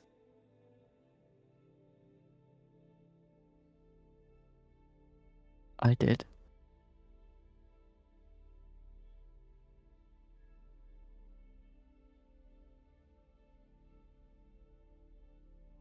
The others probably need you more than I do right now. Right. Nico will stand up and he'll just look at Silas once with like a sad look in his eye, and he'll just leave the library. Okay. Yeah. So, as you stand up and begin to walk out, opening up to the outside of the library into a much more bright day than the night prior. The light shines upon you and is a lot more warm. Kazim, you're walking towards this other building, correct? Yeah. So you begin to kind of walk up, and you see a sign. It just says the Begging Merchant. It's an interesting name, and you kind of open the door. It's a very small shack, but all the walls all the way up, there's just these different kinds of weapons and necklaces and weird gadgets and gizmos and all kinds of different things all over the place. It seems very kind of hastily thrown together. Think of like an antique store, but with no organization. It's a lot like that. You just see To an there's antique store. yeah, there's a little bit of absolutely everything everywhere. And you see that there's it in the far back, that you see this curtain, and you're seeing all kinds of different like light kind of coming off of the curtain, maybe as if there's something being worked on back there. And you, as you push open the door, you hear this ding of a bell above you, and you hear this, 1 second, I'm coming. And you burst out this kind of small gnome. He's got no hair on him. He's got these huge goggles on. He's got an apron on. He goes, hello, as he's holding what looks to be a welder's torch of some kind. He goes, can I help you? Yeah. Are you in the middle of something? It can wait. Oh, this! And you see him kind of quickly put it off and put it behind. And he says, what do you need? What are you looking for? I've got all kinds of stuff. I'm looking for a way to communicate with my friends between long distances. Have you tried sending letters? I need something a little more immediate. I see. And I guess that you're here for my expertise. Yes. Let me see what I've got. Give me 1 second here. And he kind of he just kind of vanishes in all the shit that's around. Like, he just turns the corner and he's gone. And you just all of a sudden see him pop up on a ladder against one of the walls. And he pulls down this small little box and he pops and he's gone again. And kind of and all of a sudden he's behind you. He goes, I think I've got something that might help you. And he kind of opens up this box, and you see these two blue kind of stones, perfectly smooth. They're not spheres or anything, but they are incredibly smooth, kind of glowing. And he goes, now, these are sending stones. They kind of talk to each other, essentially. So what you do is you give it to whoever you're trying to communicate with. And I believe the range is about, we haven't quite tested it, but I know it can go for about 10 miles. I know for at least that far. But yeah, I think you're limited about 25 words before you have to activate it again. And you can use it 3 times a day, both ways. Okay. That might be just the thing. How much are they? Well, you see him kind of make an insight.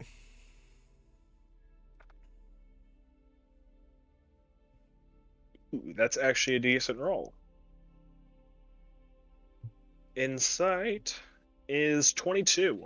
you see him having this kind of like internal struggle with himself. It's almost as if, do I try and make money, or do I try and get the one customer that I don't really ever have? Because you look around and there's obviously not a lot of people around here. He goes, well, the magic is kind of hard. I worked pretty hard on it. You just hear him muttering to himself, and he goes, I can give it to you for... what? And he's kind of looking at you and goes, 100 gold? Very unsure about his answer. 100 gold? Sir, that is at least 20% too high. I'm kind of looking at him, waiting for an answer back. 80 gold?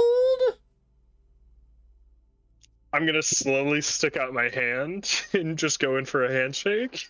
Yes! And you see him super excited about this, and he's shaking your hand. He goes, come over to the counter, I'll ring you up. And you kind of see him run away and notice you can't fucking see a counter. But you see him kind of pop up behind something, and as you walk over, you see, well, there's a bunch of shit on it. And what looks like could be some kind of safe box where he's like, excuse me, and he's pushing shit off the side. He goes, all right. And he kind of, let me write you up. And he kind of writes down a little note, and he's like, there is your receipt. 80 gold, please. I'll hand it right over, no questions asked. And you see him kind of look at it, and he goes,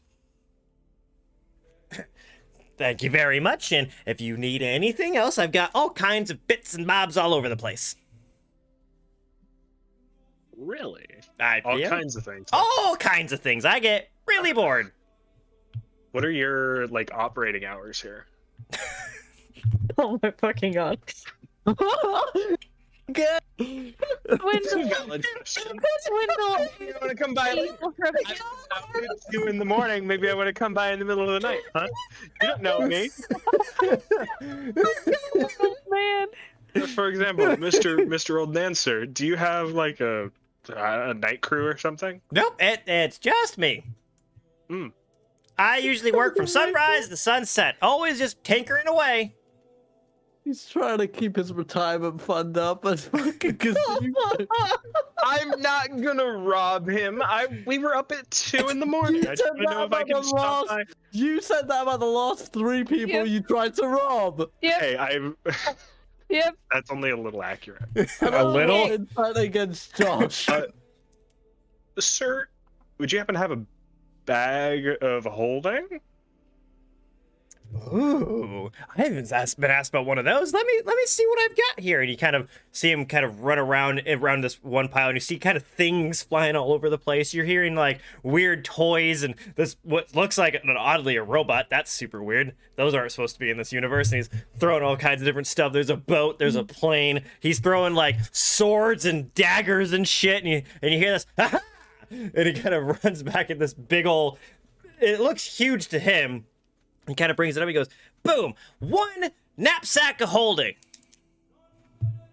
You could put, I think, and you kind of see him like open it and kind of go in there and goes, and you hear very faintly, he goes, it looks like it's about 20 by 20 feet in here. You can fit all kinds of things. And goes out. Don't go in there. It's creepy. To clarify, this is not just a really large burlap sack. This is an actual magical item. I'm going to tell you, based on him putting his head in it and how far his body got into it, yes, there's way more space on the inside than there should be. Cool. How much would you like for this, sir? Oh, this one, I know the price of this one. I can't let it go for any less than 250. Would you accept an exchange? Well, I guess that depends on what the exchange is. 250 gold pieces worth of diamonds? Roll for persuasion.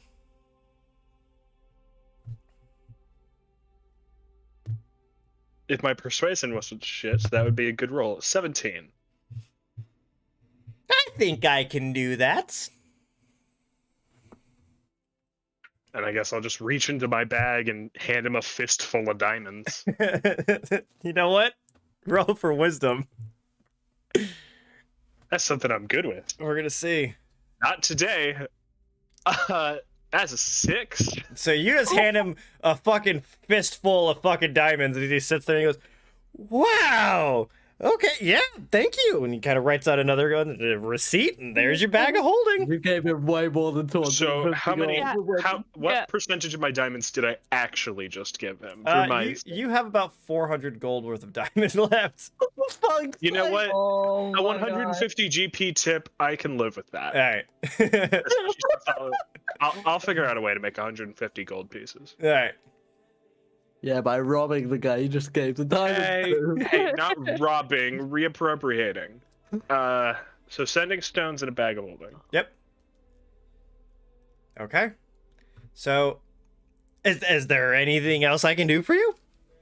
I'm sure I'll think of it later. Okay, well, I've got plenty of stuff, and I'm always happy to see anyone come around. And if you need me to make anything of interest, let me know. I always like a challenge.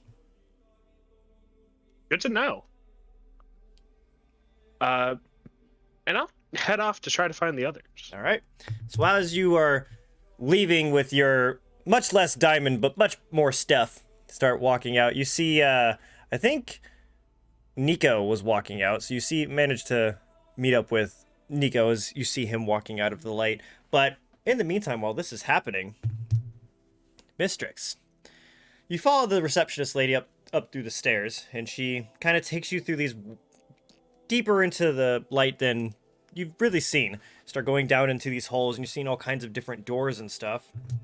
And she starts leading you towards this one corridor where it just ends in this door. And as you begin to kind of start walking towards it, she kind of stops by the door and looks at you and goes, "Now, I must warn you, he is very particular about manners, so try best not to offend him." Will do. She opens up the door and kind of beckons you to go inside, and as you kind of walk in, it opens up to this.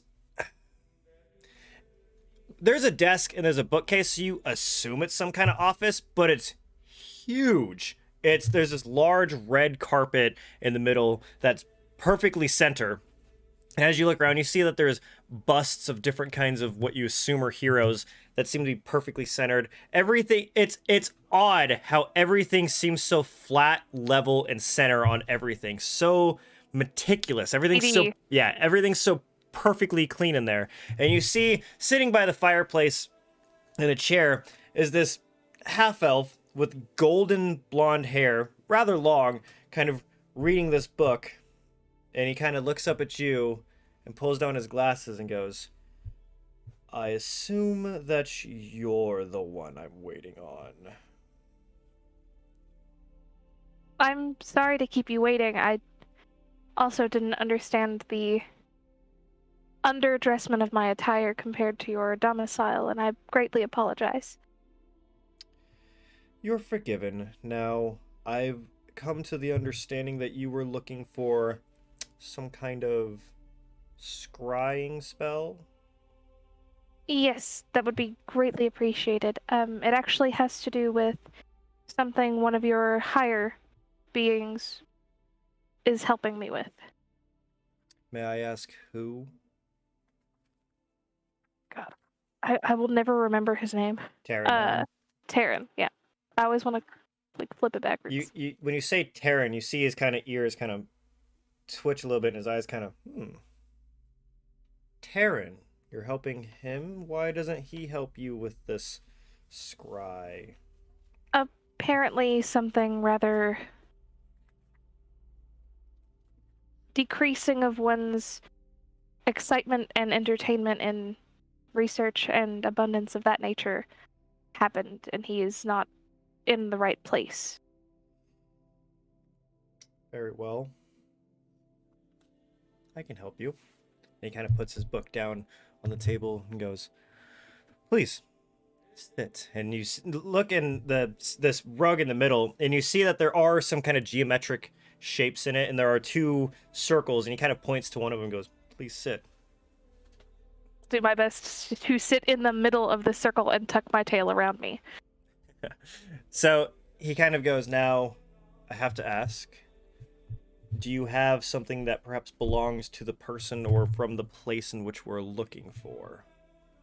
I have something that belongs to the creature that we are looking for, yes. Very well. May I see it? Please be very gentle. I already know you know this, but it is very dire that I keep as much as possible. I don't need very much of whatever it may be. So she's gonna pull out the little jar and kind of like You see this kind hold of... it up. What is this? You will not believe me, but it is a blood-like excretion from the creature we are looking for. I've never seen anything quite like this. Might I ask what the creature is? Honestly, I would love to tell you, but I believe that it would impede your judgment on the scry. Make a persuasion check. Don't fail me now. Alright. Pretty sure it's a 7, but we're gonna double check because I don't want to fuck up. It is indeed. 17. Very well. And he kind of pops it open. And you see him about to place it down, but then grabs this kind of handkerchief to put in the middle as he does just one drop. As you see him lift it up, and it's just kind of stringy as it drips down. And you see him kind of pick it up and put the cap back on and go, I think I've saved enough for you. Thank you. Greatly appreciated. Now, it's very important that for this next part, you stay perfectly still and perfectly silent, and I will ask you the questions as I need them. So, he begins to put his hands down on his knees and kind of beckons you to do the same. And you start hearing him... As I do that, as I put my hands on my knees, I'm going to tell him, now, please be warned, this creature has a tendency to change its depiction. Intriguing. Very well. You see him kind of straighten up his back as he begins kind of chanting, and you see that his hands begin to kind of do these different kinds of shapes and stuff as he's, and you see the circle that's on the rug begin to kind of glow as it, all these kind of arms stretch out from the outside of the outside circles and towards the middle, and starts kind of enveloping that black ichor that's in the middle of this circle. As it begins to kind of lift up as a single sphere, it kind of, weirdly enough, feels like it sucks you in for a second, and you kind of begin flying through this just black abyss, and you don't really see anything. And it's not that... It's weird. You're kind of just continuously flying over and over and over and over for a very long time, and it kind of just brings you back into the room. You kind of look around. Nothing seems very different at all. You're in the same exact room. You are in the same exact spot. And you see him kind of open his eyes and very curiously goes, interesting. They don't seem to be on our plane of existence anymore, whatever this thing may be. Okay. That is as much information as I needed. Very well. Is there anything else that I might be able to do for you and for Taryn? I have a question, actually. Oh? So, as you can tell, the thing that I'm looking for is not easy to find. Mm-hmm. Is there a way for you to help me? Say if I'm out somewhere adventuring, as we'll call it, looking for these creatures, and I lose one. Is there a way for myself to be able to do something similar to this? Or would I need to come to one such as yourself? There are those that are able to learn such a thing. Unfortunately, it's hard without the innate ability or some kind of magical sense within oneself. And no offense to you, but I don't sense very much magic But I'm you. working on that. Apologies. None, no need for apologies, but it is always best to, if you were to try and track them yourselves, practice is all I have to say. 2 more questions before I leave if you have the time. I do. First question. Would you know of any sort of grand silent image or something like that that could be used, and how to dispel it without the actual knowledge? Grand silent image. For example, say one found a picture that didn't quite look like it was supposed to belong, and when touched, it caused harm, or when something was thrown to it, it almost went through but then came back. I would assume that one would be able to just simply dispel such a thing. Do you have any perhaps magical friends, or even some magical... There are some stones that can be used to dispel some things. So, like disenchantments and things like that is what I need to look for? I would say look for some dispelling stones, and then look for perhaps someone that might know how to dispel certain magic. Okay. The last question. Oh my god, I have to remember the question. Oh, I had it. Okay. Trying to figure out how to phrase it. Would you have some way to give to me the knowledge of a language that not many others know? More aptly, so that I don't have to resort to wasting my time in this research to delve into another set of research. Unfortunately, skills such as that need to be learned on their own. No one can give you the fast track to learn it. Not even a cipher of a sort? Unfortunately, no. Depending on some languages, it's easier to translate more than others. But no one can quite teach you the language. You just have to kind of learn it. What would be the best way to learn Abyssal? And you see him kind of perk up and go, Abyssal? Intriguing. You come to the light asking for the speech of the dark? The creature we are looking for knows this language. You see him kind of lean forward a little bit more intrigued and put his hands up in front of him and goes,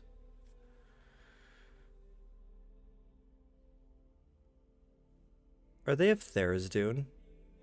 And that's where we're going to end tonight. I fucking knew it! Oh my god. I knew it was leaning to that shit. There's no way. Oh, fuck. What a grand adventure we're going on, children! Oh, it's great. That Can I was... just point out, Kazim was the one that said we should all stick together, and then Kazim was the one to leave the light to How go is see it? somewhere else. Can I just point out, this is episode 7, and y'all have still fucking managed to split the party every fucking episode! Hey! Can I just point out... What? Can I just point out that the cat has went on her own adventures, and nothing has happened to her so far. Yet. But it's everybody else if they go out on their own destruction. We're not very self-aware. No, not at all. You know how hard it makes it for me to fucking be able to do this shit? No, All I get it. fairness? I get it, Karma. All All right. fairness, Mm. when I went upstairs, 2 out of the 3 other party members were in the building. But the thing is, I'm staying in the light because Kazim told me to stay in the light. I'm still in the building. Like, Kazim said, hey, we should all stay here for a while and Yep. lay low. Yep. And so I'm doing what was... Not necessarily here. I said stay together. And then I And left. then you left. Stay together. just- I'm not going to do it. I paid 4 gold for those hotel rooms. I was at least going to use one of them. Bitch, you've got you had 1,000 gold. in your pocket. Steal hundreds of golds of worth, and you fucking care about 4 gold pieces? Oh, I don't see it as theft. I see it as putting it into the rightful hands. That's the reason I said Hey, to bestie. Nico, I think the others are going to need your help because Silas kind of wants some time on his own so he can process last night and figured thinking, oh, the other two were told to stay here. They're probably here. You know, you can just go next door and they'll be there and it'll be fine. I will Well, say, I ran those errands. I think I'm good. props to our DM for keeping up with our shenanigans. I Oh, try yeah, my best. abso-fucking-lutely. I know that I don't always get it, but I'm doing my best. Now, Karma, you've been doing great. All right. You've been Hey. doing fantastic, man. We had honestly. minimal nets today. That's Proud true. of us. That's true. Yeah. But, all right, ladies and gentlemen, I want to say thank you to the players for coming to play with me. I want to thank you, the viewers, for coming to watch us. And I want to thank, one more time, Emily McNally for making us our amazing theme song, which is what's going to sing us out on the way out. Do you guys have anything you'd like to say to our amazing viewers before we head on out of here? Love you. Love We you love you. guys! Watch this on YouTube or listen on Spotify. That's right. Yep. Oh yeah, absolutely. All right, guys. Shameless Yeah, once plugging. again. Karma, can I Yeah. do it this week? Can I do it this week? Yes. Oh. Bye. Bye!